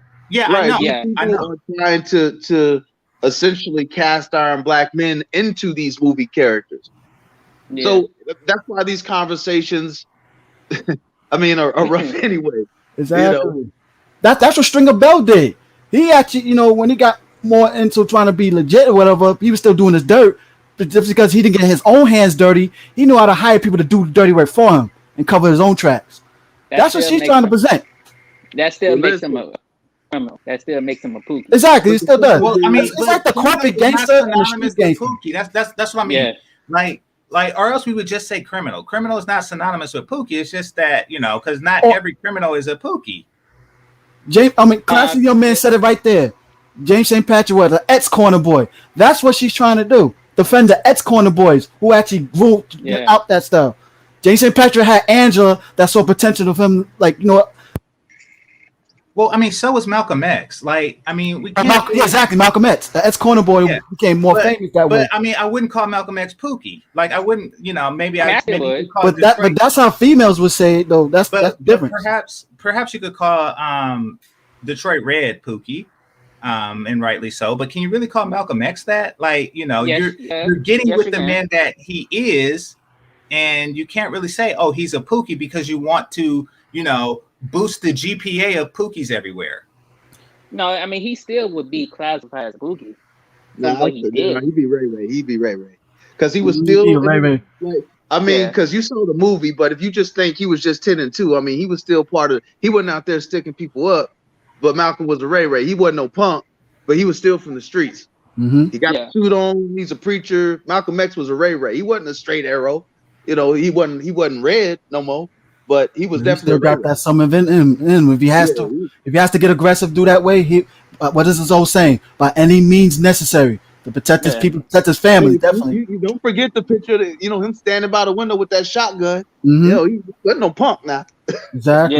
Yeah. But he still won regardless. He's still from the streets, son. Like, you met that he old will. dude that keep a raise in his cheek. Yeah, he's going to take care of his business. All right, let's continue. But you can see by how he maneuvers and how he acts and how he treats women, or what he's not doing as far as taking care of his children, stuff like that. Oh, he a Pookie ass nigga. Like, for instance, Game Changer, I've seen quote unquote Pookies, they have money. But is he responsible with his money? No. Is he doing what he needs to do with his money? No. He's not a good father. He's not a good man. Not a good boyfriend. Nothing. He ain't shit. But looking at him on the surface, you would think like, oh, okay. I'm gonna be real with y'all. It's levels to that. So it's not all the time that Pookie just getting all of these unattractive, fat, sloppy chicks. No, Pookie be bagging some fine ass chicks because why? Because Pookie ain't always dusty or broke. But he's still Pookie. Not in the mass numbers that she think it is. He is not smashing a lot of 8, 9s, and 10s like that. No. But Every either race, way, even if she's telling the truth, that's every still race there. man can be a Pookie. Yeah. Right? Financial bracket, whatever, it doesn't matter. It's all about how he operates and maneuvers as a man. I mean, being a Pookie is still not a positive thing. Yeah, That's the thing that she's not. She's trying to. We can have the conversation about who they are, but quite technically, being a Ray Ray or a Pookie is not a good thing. She's positioned it as if, hey, he's a Pookie, but that's still good because X, Y, and Z, and all of these attractive women choose him. No, we know that attractive women will choose Pookie or Ray Ray, and that's the problem because we know that our attractive women go to these type of dudes. That's the problem. But she's positioned it as if no, he's not really Pookie. See, he's a professional. He's got a job. No. Or more There's like something wrong with Tupac. If you think about one like Tupac Shakur and stuff, he was I no would punk, consider Tupac a Pookie. but Yeah, but he was. hang around Pookies and all that stuff. He never shot nobody, but he was no punk. But he was educated. Right. You know what I'm saying? He knew how to make money. He knew how to talk to women and stuff. So I mean, he still Did he was. really? now he never. Well, what he was No. saying. Well, yeah, he may sound like he pandering, yeah, a lot. Well, But we know how to tell women what they want to hear, They and they say still talk about him to this day. They Very say he's positive. very smart He's though. still- They say He is Tupac very smart, yeah. smart. But he was hanging around the streets and everything. Yeah, he got into trouble, but he never killed nobody. He never did no hardcore, no crimes like that. Well, I mean, so he still would be here's my- considered a Pookie because of the fact that what he sung about. He influenced people to be Pookies with Yeah. the thug life. Exactly. So he still will be considered a Pookie, just like what Danika's problem is just simply is that she just the problem is the Pookies that she don't want her. It's I don't that think that's the case with her. No, I don't think Yeah, it's okay. like that. Here's It what I is suspect because- happens. Well, here's what I suspect is the case with Danica and many other people who do this. This whole Pookie Ray Ray argument is really stupid simply because Pookie don't get the women. So whenever we have this argument, we work under the assumption that Pookie gets the bad chicks of the black community, but they don't. Now, once you start asking why, and the reason that you're asking why isn't even true. Like if I was to say, why do pigs fly? Then the argument would just go into a bunch of strange places after that because pigs don't actually fly. So Right. We're saying, why do Pookie get all the choice women? She's trying to make that argument, not realizing that they don't get all the choice women. Can I ask you a And that's question, why. But GC? wait, I'm sorry. Go ahead. No, I just wanted to know, GC. You told me before, back in the day, back in the 90s, Pookie did get the best women because he was making more money. But the Pookies now, they don't get the prettiest, baddest women. Okay, You know what? yeah. That's what she's probably talking about. The today Pookies are Ray Rays. Right. They Yeah, don't well, get the baddest no. women. I mean, from her age, we can only be talking about from today's Pookie and Ray Rays. Even in the 90s, they didn't get, okay, put it like this. In the 90s, I was in junior high, right? Living off my allowance. Of course, there's going to be an appeal to a guy who gets greater than his allowance. Everybody else is just dealing off, living off the whatever money your father chooses to give you, and sometimes not at all. And this is a guy that, makes at least say $50 a week, as a lookout or as a corner boy or something like that. So there's going to be a junior high appeal to that. It doesn't really translate into the grown man world at all, but there was a there, but this was in the 90s when people actually smoked crack. Now they don't even get that in junior high. So that's what I was saying with that. Yeah, I would say. go ahead. Yeah, I will say, like, when I was younger, growing up, 80s and 90s, the Pookies, well, actually, they I've seen it myself. They actually was at the 5 or even 3% of fly looking chicks. And technically, they was trying to hold on to them more harder, like crazy. Most of the chicks they was having sets on the side, they was bottom of the barrel types. Yeah. Very bottom of the barrel. Fat or either toxic or even having multiple kids or them procreating with multiple kids. It's the same way I keep telling females, the ain't shit dudes that's actually procreating that you talk about, it's actually at the 10% that y'all recycle over and over and over and try to say is most percentage, like 70 or at least all men. No, it's actually y'all recycle the same percentage of 10% ain't trash men that y'all complain about sticking the big percentage. But growing up, primarily the guys that I seen get it the most were even more than Pookies. Even though they had that advantage, they had the economic advantage somewhat. But the guys who got the most were the basketball players. Yeah, exactly. Part of a basketball team of any type, and then in college it became the fraternity dudes. Exactly. And then but I mean, but they're working under the assumption that Pookie is just this ultimate ladies man because that's what they play in the movies sometimes. I'll wait till you finish, Gigi. Sorry.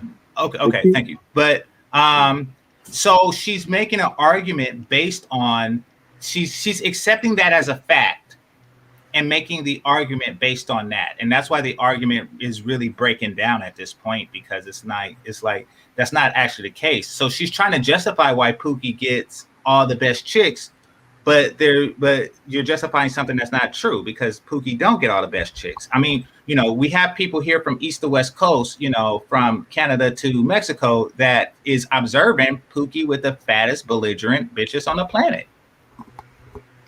I think I'm in good competition with Pookie. She sounds very envious. I think I'm in good competition with Pookie. Well, I mean, there is no competition. Like, you win. Like, I see the chicks that you mess with. Like, I'd never see Pookie with a chick like that ever. And I'm pretty sure that these chicks probably never mess with Pookie. I would use this as an example. This particular group of women, porn stars, IG models. You ever see videos with them? I'm not talking about their actual sex videos, but like they parties and who they take pictures in their Instagram page and all that stuff, or the muscular tattoo dudes and all that stuff. Their version of a Pookie with money and all that stuff and everything. That's what she probably might be trying to allude to also too. Like, these are the fly chicks that they deal with. They don't have to be porn star, but looking like porn star, but that fly by light looking chick. But this is the Pookie with money and stuff. He got tattoos, but he's successful. This party lifestyle, or even the hip hop industry.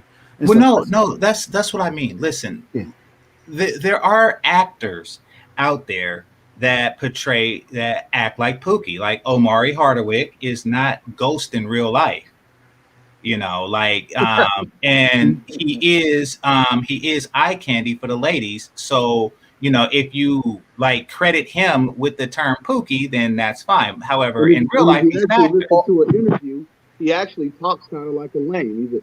Exactly. He's very artistic. He's into poetry and all that. Yeah. Bill, you're interrupting a lot. I'm sorry, bro. I'm sorry, y'all. But no, I mean, yeah. So they're taking lames and giving them the Pookie title because he played one on TV once, And the same could be said about Tupac, However, that's not necessarily the case. The case is, and this is in spite of what Jerome sees in his local region, they don't get the best of women. They get the worst. They get the worst personality-wise, and they get the worst looking that I ever see. Well, what defines the best of women? Well, first of all, not being fat is better than being fat. And they get the fattest of women. They get the least aggressive. I mean, the image that she was painting was, this Jody from Baby Boy type character that just get up in the bitch's face and say, you gonna make those waffles though, or what was it? Or something. Tacos. Yeah. Are you talking about Jody's best friend? Yeah, the dude that bent her over. Yeah, Oh, they're painting yeah. they're painting that image. And though that exists for anybody really Yeah. that is a model in real life, which Tyrese Gibson at the time was. Like, that exists for most extremely handsome guys, that type of treatment. Or game changer, I would say, remember the scene with his girlfriend when she was talking with her friend and she's talking all the trash, like she be with this, but the dude, her boyfriend in the background, like, yo, why you talking all that shit? You better come in and drop them drawers. You saw how he looked at, like, and even when he was on the phone, we smashed him from the back. Yeah. Yeah, those type. Yeah. So yeah. No, yeah, Jody is Pookie. I agree with that. Yeah. But the actors that play people, like he's an actor that's playing Pookie. Yeah. Like that's my point. Like Pookie is not like that in real life, and neither is the girl that he's with. You see Pookie in Walmart getting yelled at, Oh like man, by a woman who weighs twice as much as Taraja P did then, and the baby is not his. Like that's what you see in real life. On the movies, it looked like a great, circumstance. No, I was going. Yeah, because in the movies, you also can shoot at a gas tank of a car and it explodes. Yeah, exactly. No, what I was going Like, to say was, and in the movie, if you're close to an exploding car, you don't get hit by the shrapnel at all. You just get like a concussive move back, and you're okay. And an awesome action shot. That's it. Exactly. Everything's in slow motion. That's what happens. That's the effect of explosion. Exactly. What I was going to tell y'all was I was in court a couple of months. Well, nothing I did wrong, but I was in court a couple of months back, and it was this Pookie that I was across from him outside. Before you go inside the court chambers and stuff. So anyway, he was talking usual Pookie stuff about how he got a kid out of wedlock. So after his case, he came out of the court, and his baby mom was like, "Yeah, you miss this juicy pussy, don't you?" And this woman was overweight. I mean, she was like gut hanging over type of woman. And she looked it busted. And he just had his head down in shame. And he looked at me, and I looked at him. I was like, I'm glad I didn't do that, because I would be considered what they call a lame or non-select. But to gain James's point, yeah, these Pookies do not be out here getting with these finest women. I've seen it many times. And I just gave the example in court that this woman was extremely overweight, and she was like almost mammy-ish. And these are the people that they getting pregnant out here. So it's quite real. And he's holding her purse. We can get bad women too. Like the thing is, we all fucking each other. I mean, let's just be real. I mean, the women like have a 15, 20 year span. We all fucking. We just fucking her at different stages of her life. I mean, well, yeah, I can agree with that. But you gotta realize too, most percent of the flyest looking chicks, as much from the outside, we may think that these Pookie Ray Rays is actually smashing them. Like I said, there's only like 5% of them they actually smashing. The rest of them pretty chicks, they hang around certain types of dudes for other benefits, not sex, maybe some money, but also as a protection racket. They attack those. Something happens to them with a dude cross the line. He could be a lawyer dude who's not put in a place, and she probably get up in his face, and he try to push her back. Oh, she got phone calls from the hood dudes on the speed dial. Not only that, it's a little known secret. A lot of these dudes are paying these women, bro. You guys would see a lot of dudes, and you would think, "Oh, okay, you can get this broad naturally." Y'all don't see a lot of this behind the scenes shit, man. Well, you're muffled, Keith. Oh, am I? Yeah. Am I coming through? Do y'all hear him? Does it I sound? was there in a little, but he was muffling. Yeah. Yeah, I hear him. Yeah, you good. I hear you, but you're muffled. Try again. Okay, testing. Yeah, you're better. Perfect. A lot better. Yeah. Okay, roger that. A lot of what you don't see behind the scenes, you'll look at some guys and be like, "Oh man, he's in good shape. He look like a decent dude." A lot of these cats are paying these women. You don't know that, but they behind us. Trust me, plenty. A lot of money is getting exchanged. But y'all think body game is a game? Yeah, man. Yeah, I've seen Biggest that tricks. myself out here. Yeah. Yeah. Just like- yeah. just like- yeah. It's like Real dudes quick, that work yeah. out at the gym, and they be and you got these overweight women that they be banging. Yeah, I see that all the time, especially at the gym. like the trainers always getting access to like, you know, these women that's you know, overrate, and they be banging them. Yeah, that's the type of women they be getting too. But when I go to the gym, I don't see no pookies with no bad woman, and there be plenty of bad women at the gym. You I don't know, see Pookie in the gym, but I do want to point out because somebody said earlier it's a matter of intelligence. No, I don't think that there's anything wrong with her intelligence. I just think that she was presented with a trick question, and she's trying to answer it. I think she was presented with the question, and even though the title of her video is worded differently, she was presented with the whole Pookie Ray Ray argument and why does Pookie get all the girls? And she's trying to answer that question, but the best she can. But really, Pookie don't get all the girls, so there isn't any question that she can ask. But wait a minute, ain't Danica married? She married. Yeah, she's married. No, this isn't her personal assessment. This is her just she's trying to make sense of something that doesn't exist. Like this whole Pookie getting the choice women or Pookie getting first pick at the women, you know, doesn't exist, but she's trying to make sense of it. Like here's why, GC. Huh? She is talking about her. Remember, most of you have to remember. Not talking about her, or else she'd be with a Pookie right now. Well, I guarantee. I was talking with someone in the chat, and allegedly, I guess he's seen it because allegedly I own something. But I guarantee you, her dude is a Pookie prototype. He's not. I saw a picture of her wife. Yeah, maybe somewhat. You know, she would consider, but he's not. But no, yeah, he has a business. Yeah, I think he's in fitness. Yeah. Fitness. Yeah, he's a personal trainer. Oh, yeah. Exactly. Classic Pookie perfection. Okay. Come on, man. Yeah, get out of here. Yeah, that's easy. Get out of here. Yeah, that's easy to figure Pookie's out. Pookie's. Yeah. Well, I mean, so seeing him, watching him talk and watching him think, he's not a Pookie. Let's put it like that. I'm saying, does he have the Pookie? I bet you I can describe what this nigga look like. He's a tall, dark-skinned, muscular nigga with a beard with a jawline. Am I wrong? You're right. Yeah. No, with dreads. Well, he has dreads, but wait a minute. He's shorter than her. Yeah, he is. And I haven't really judged his jawline, but you know. What I'm saying is they're typically a uniform, is what I'm saying.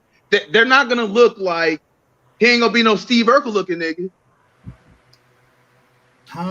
Yeah, you're right. Yeah, exactly. Like if he shaved his dreads, who knows? But you know, my point is that he's okay. Well, let's put it like this: he's not presenting as such. So, and I doubt that he is. If so, he's keeping it secret for reasons, you know. And you know, she is a stay-at-home wife.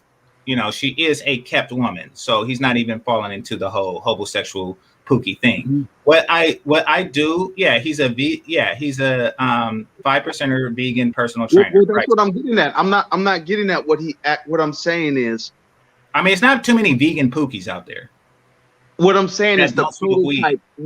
What I'm saying is, go to the gym, grow a beard, get the look. Yeah, but that's not what Pookie looks like. Pookie looks like a cracked grandbaby. You know, that's what Pookie in the movies look like. That's what I'm saying. Like, well, they are different types of Pookies. Also, two looks. The new Pookie now is the muscular, bearded. Yeah. I wouldn't say that now. It was like that back in the days, in the 90s. In my hood, I seen those type of Pookies that was overly muscular and stuff like that. Why do you think niggas is getting paint on beards now? Exactly. Yo. Damn it. The ex-con look, the big beard, the Rick Ross, the nigga look. That's the new nigga look. Beard. Muscular bodies like Chucky Wilkins. You know, but wear a suit. You know, but dress in nice clothes. That's the new look like a Pookie. You understand what I'm saying? I'm in Dallas. That shit is and that's what I mean. So the definition keeps changing.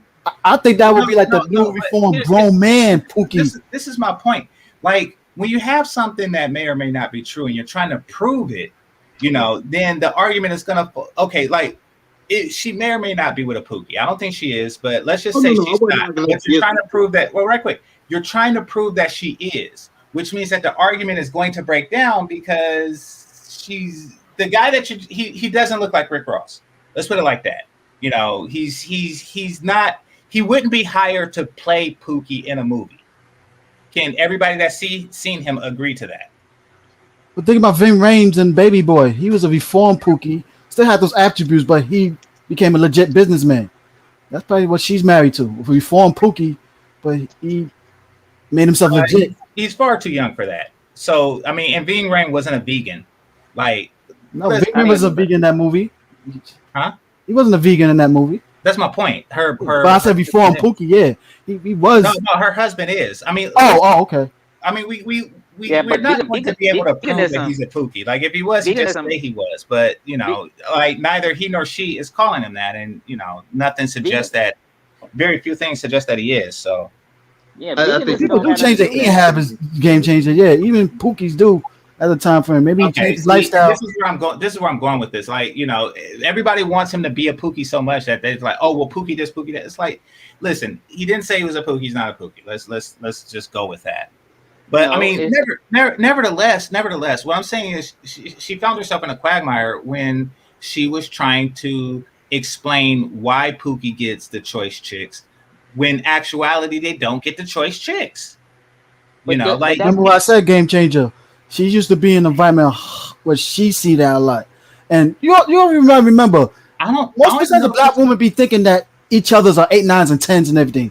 What we us men think it's an 8, 9, 10 is actually what it is. To them, an 8, 9, and 10 is based on their attributes, or even not somewhat fat but thick. Whether say know how to dress, but she still got a toxic attitude. She's not attracted to a lot of certain dudes. But to their definition, 8, 9, 10 is different from our definition to what an 8, 9, 10. 8, 9, 10 to us is actually what it is. To them, is different. So that's why she keep making excuses for Pookies who get with certain 8, 9s, and 10s. What is her definition of 8, 9, 10 chick and looks? Well, I'm once not going again, I mean, she was put in a position to where people were asking, why do Pookie get the choice women? But the truth of the matter is, Pookie don't get the choice women. Period. You know, exceptions aside, they don't. So you can't really answer that question without coming off as wrong, because you're answering a question on shaky ground. Like, you know, they don't get the choice women. She's just trying to prove something that doesn't exist. Now, she don't really know that, you know, because she's a married woman. But like, if you really stop and look around, they don't get the choice women, you know. You know what I think also? Well, I think that we all, you know, and, you know, I'm alluding to Keith here, do better than the stereotypical Pookie in the women's category. No, I think maybe the guys is asking her is the guys, to them, they think these Pookies get with the flyest chicks.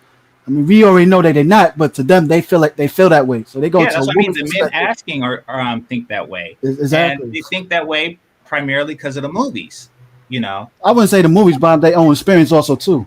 What they think is an 8, 9, and 10. We know what an 8, 9, 10 is, but some of these dudes, they thinking they look pretty, probably in their prime before they had kids, or even when they still had their first kid, they still had at least a body and stuff, but they still getting looked over.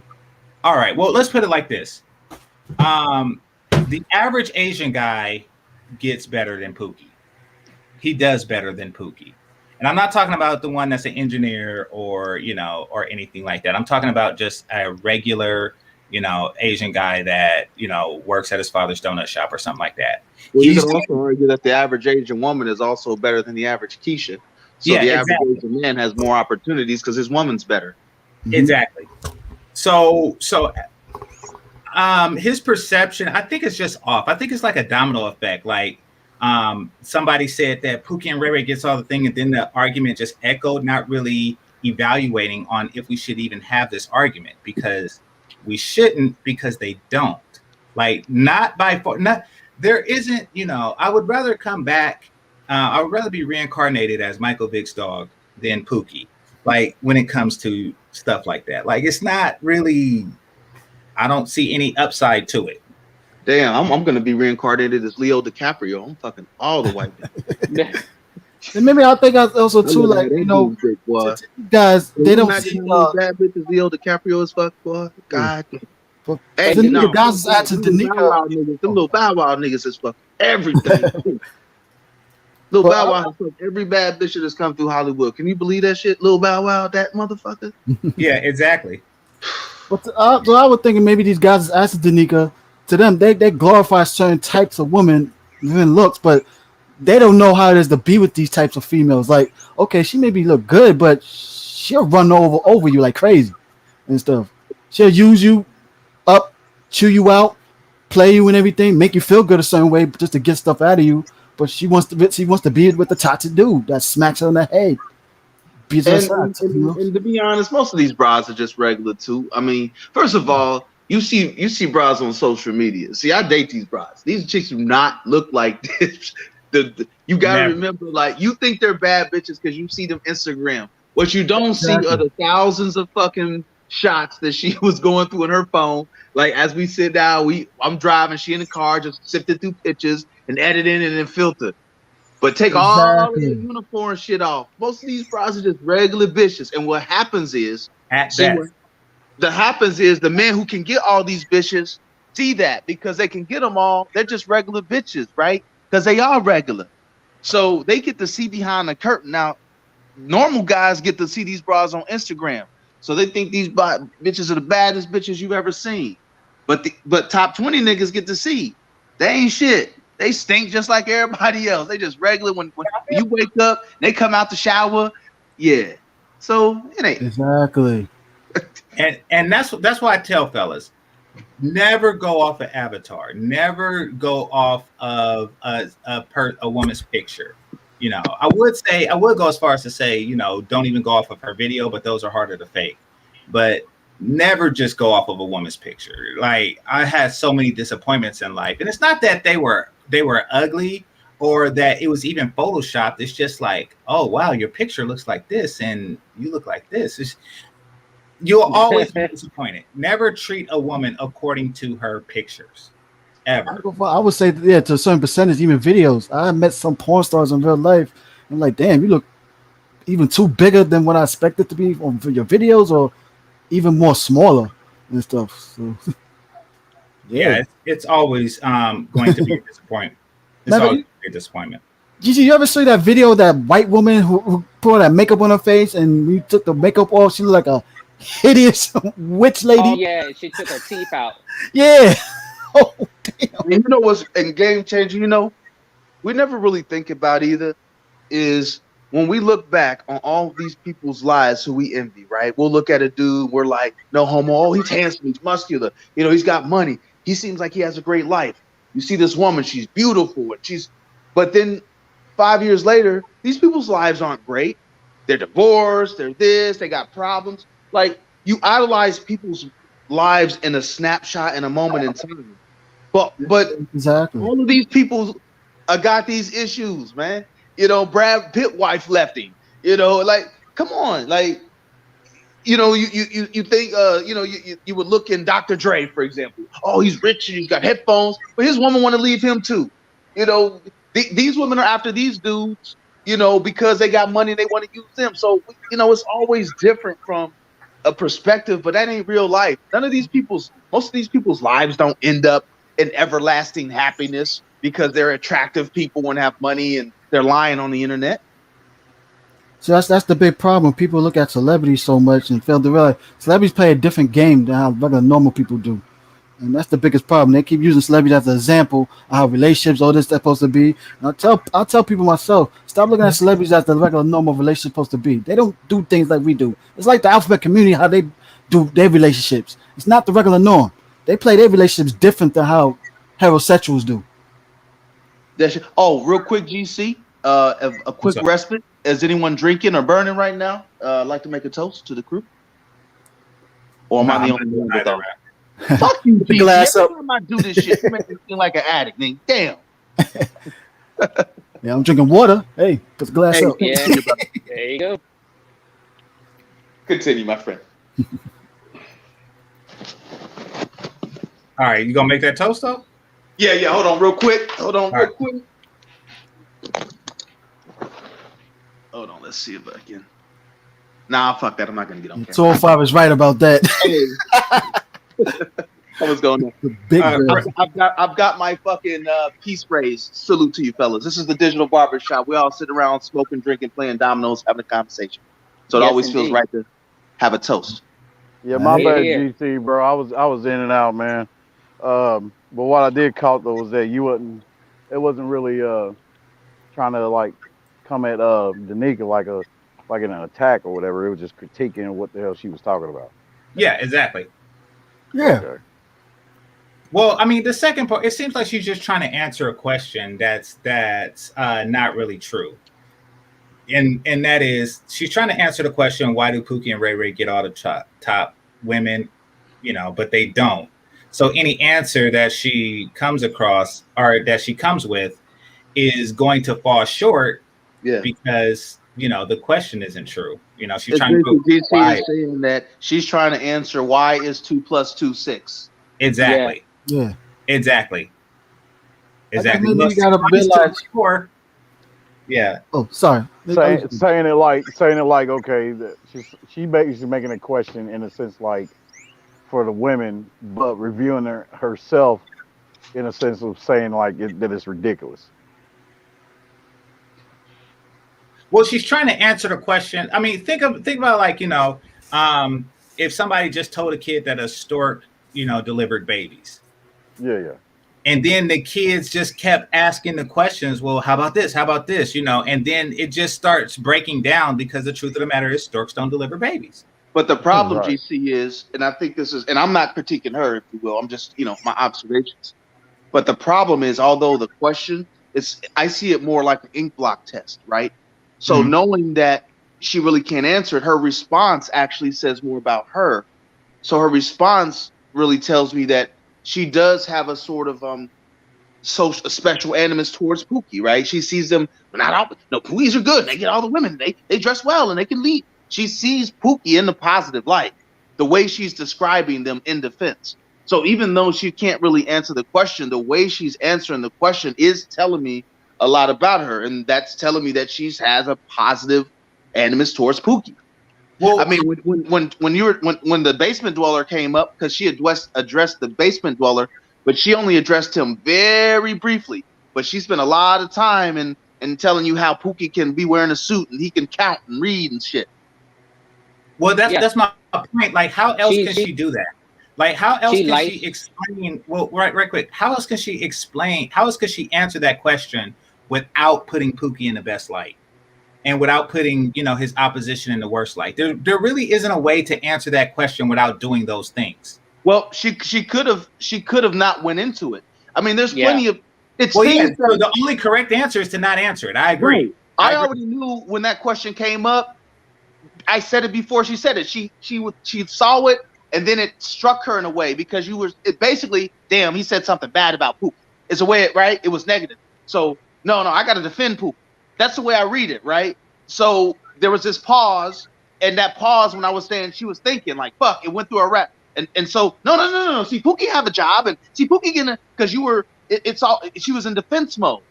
So it wasn't really about the question itself. Well, my statement attacked the heart of the question, because it's like, if Pookie and Ray Ray don't get the choice women, then the whole thing breaks down. Like everything I just talked about breaks down because, that's not the case. So I think it was more like in defense of that.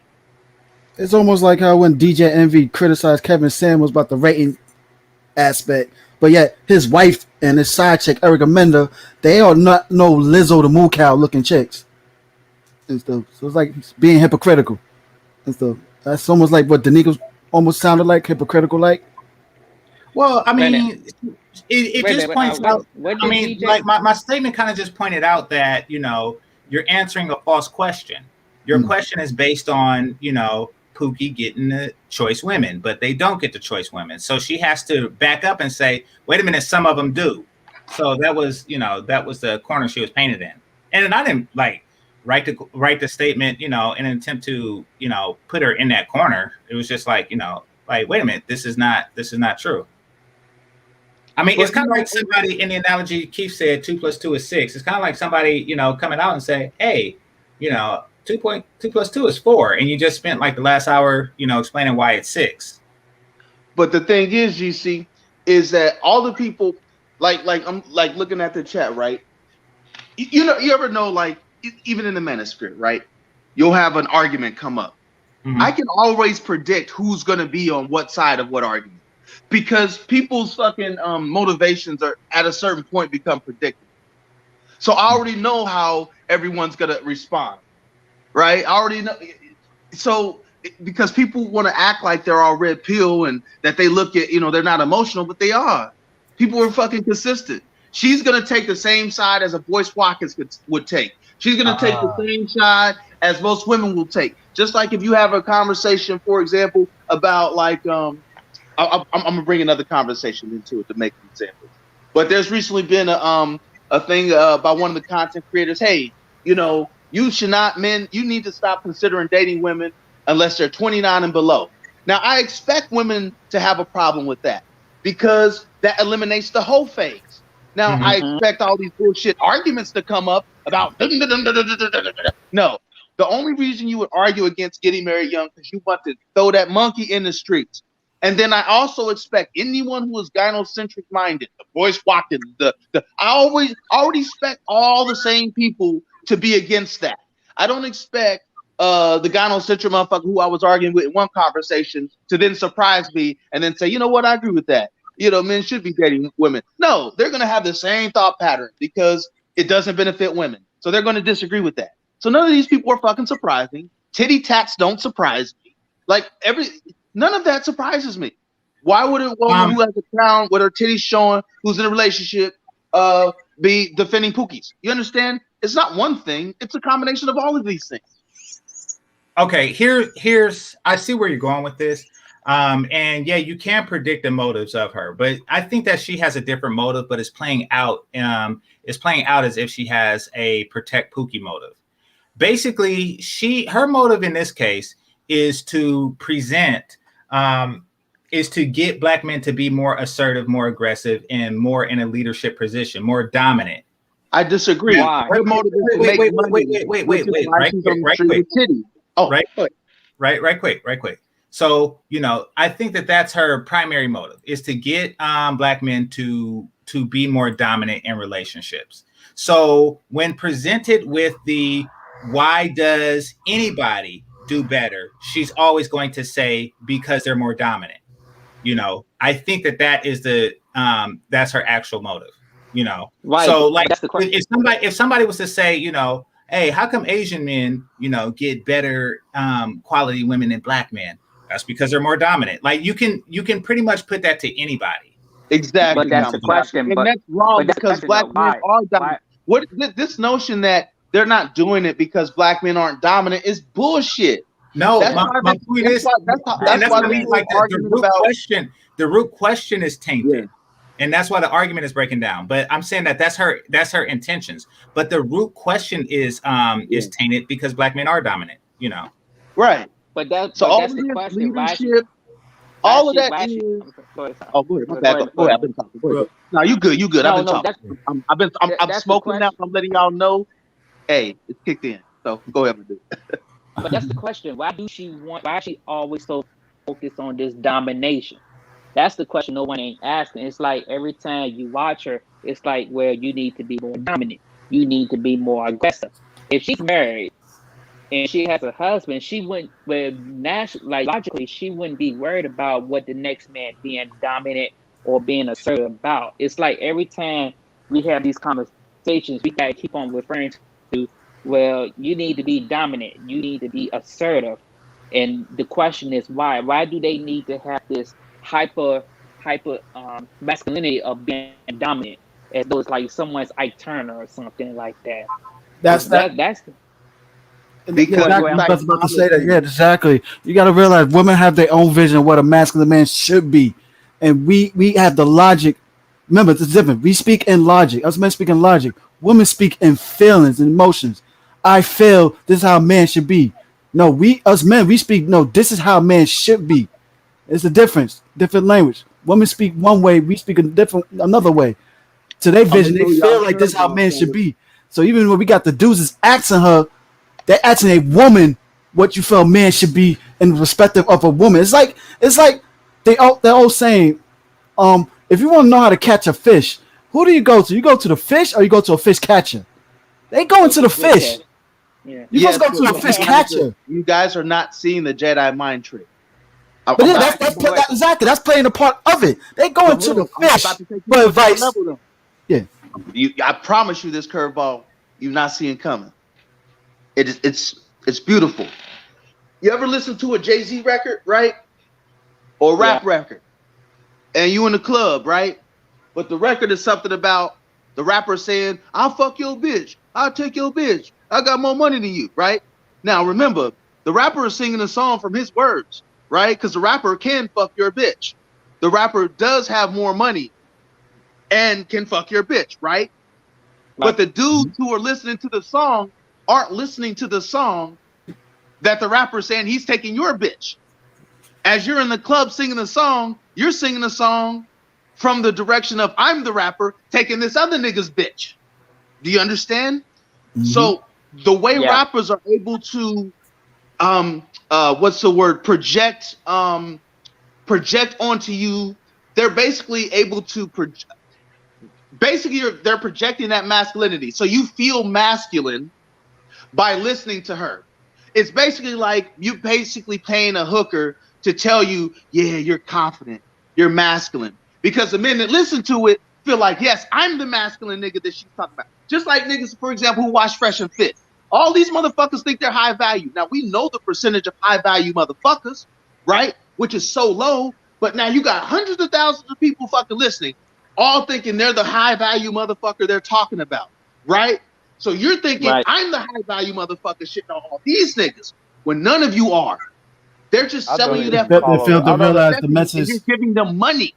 Yeah, they fail to realize the message that Fresh and Fit is actually trying to teach them to be high value, but they live it off of their success and thinking they the success. No, you got to put in the work to be on their level, and some most dudes ain't doing it.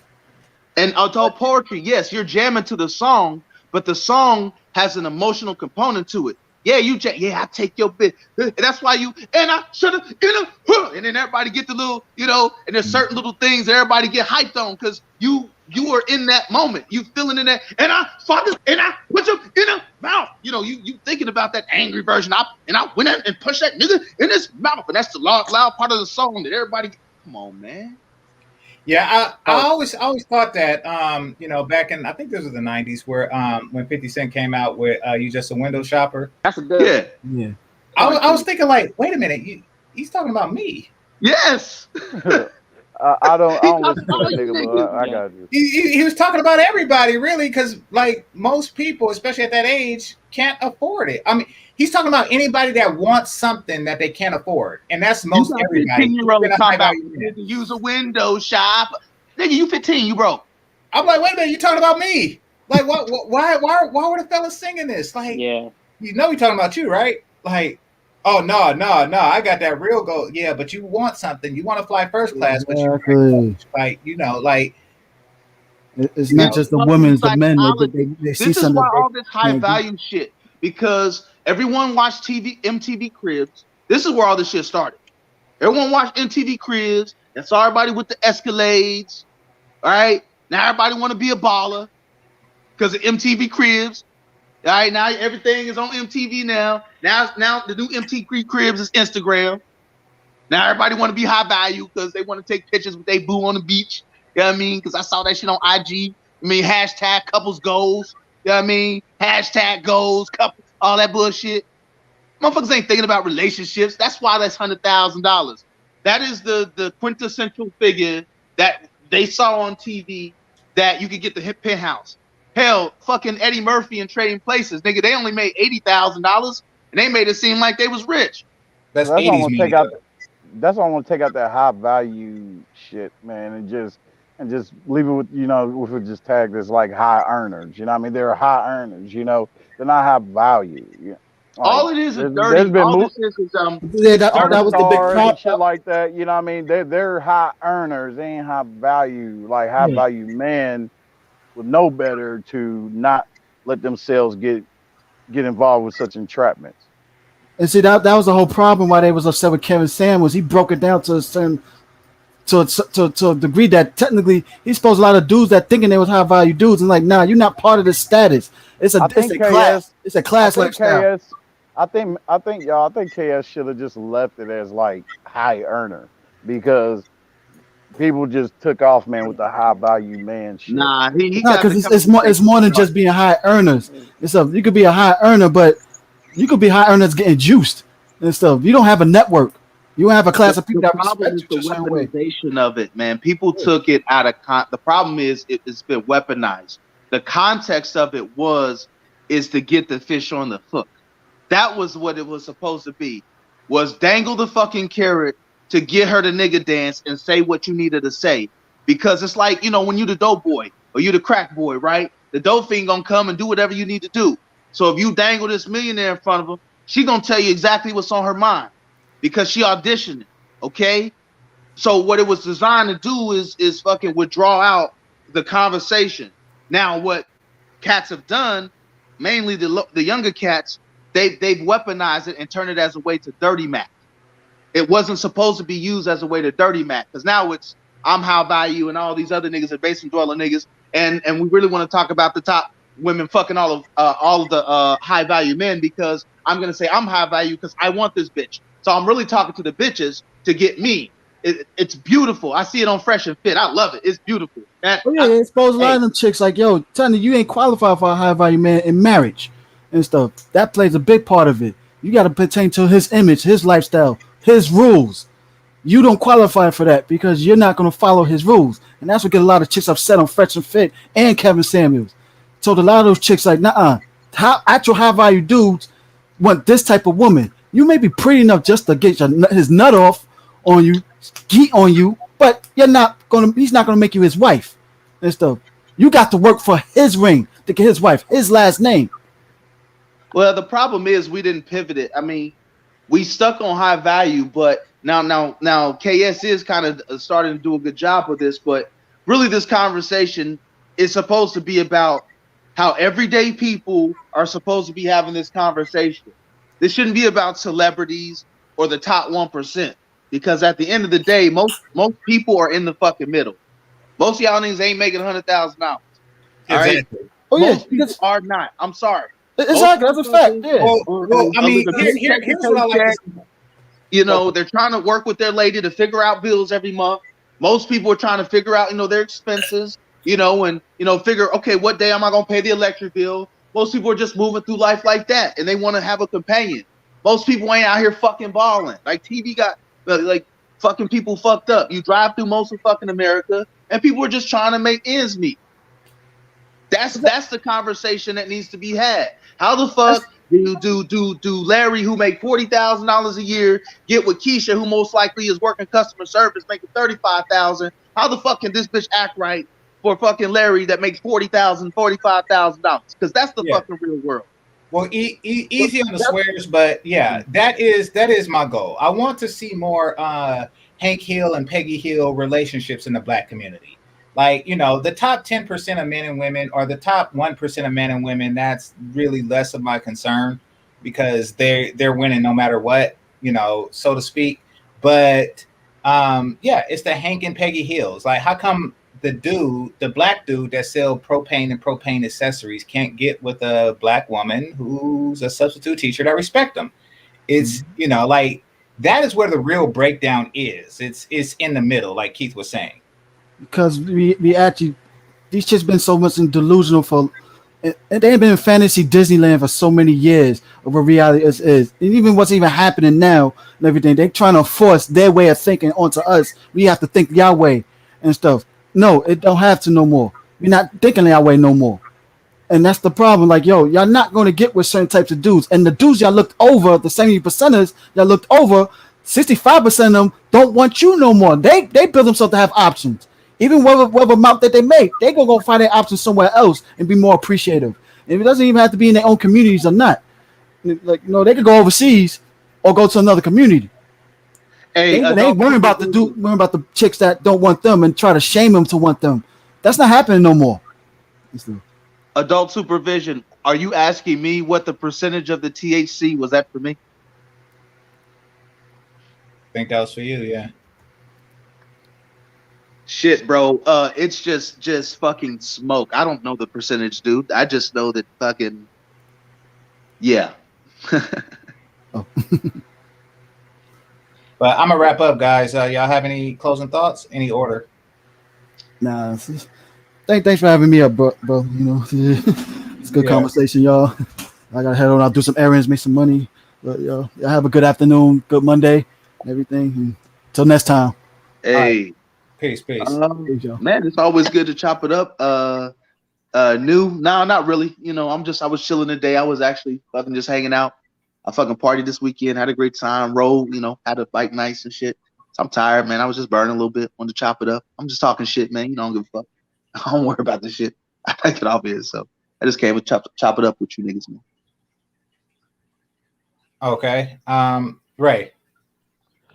Yeah, man. Thanks for having me on. And are you planning on critiquing more of Janika's videos? No, I think that one was pretty much like a one-off. You know, I'm cool with Danica, and it was a cool video. I just think that the argument was based in shaky premise.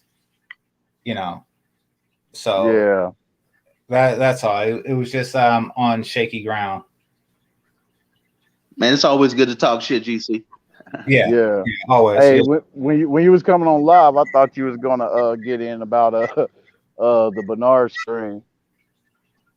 No, I really didn't have much on that I didn't say on the stream. You know, Art came up, he said his piece, and you know that was that. I don't, you know, like he said, you kind of predict where people's stance is going to be. I mean, and the concept of the Black Manosphere, when you know men are now taking a macro look at the dating and mating and relating scene.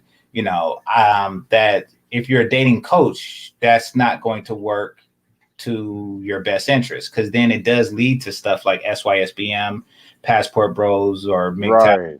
and which affects your bottom line. So I wouldn't expect any dating coach to champion, you know, anything that's said there. So, you know, I didn't, you know, and rightly so. I mean, that's when that's your bread and butter, that's your bread and butter. So I mean, do you think like these elements, man, are like the cause of why us man in this spirit can't, you know, just come together like on one accord?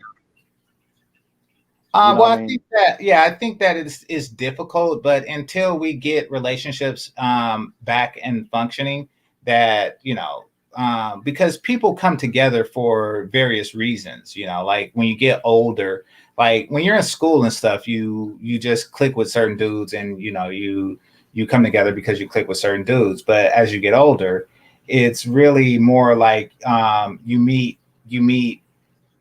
other guys through other avenues, and that is because you're trying to build something for your kids. Like, you know,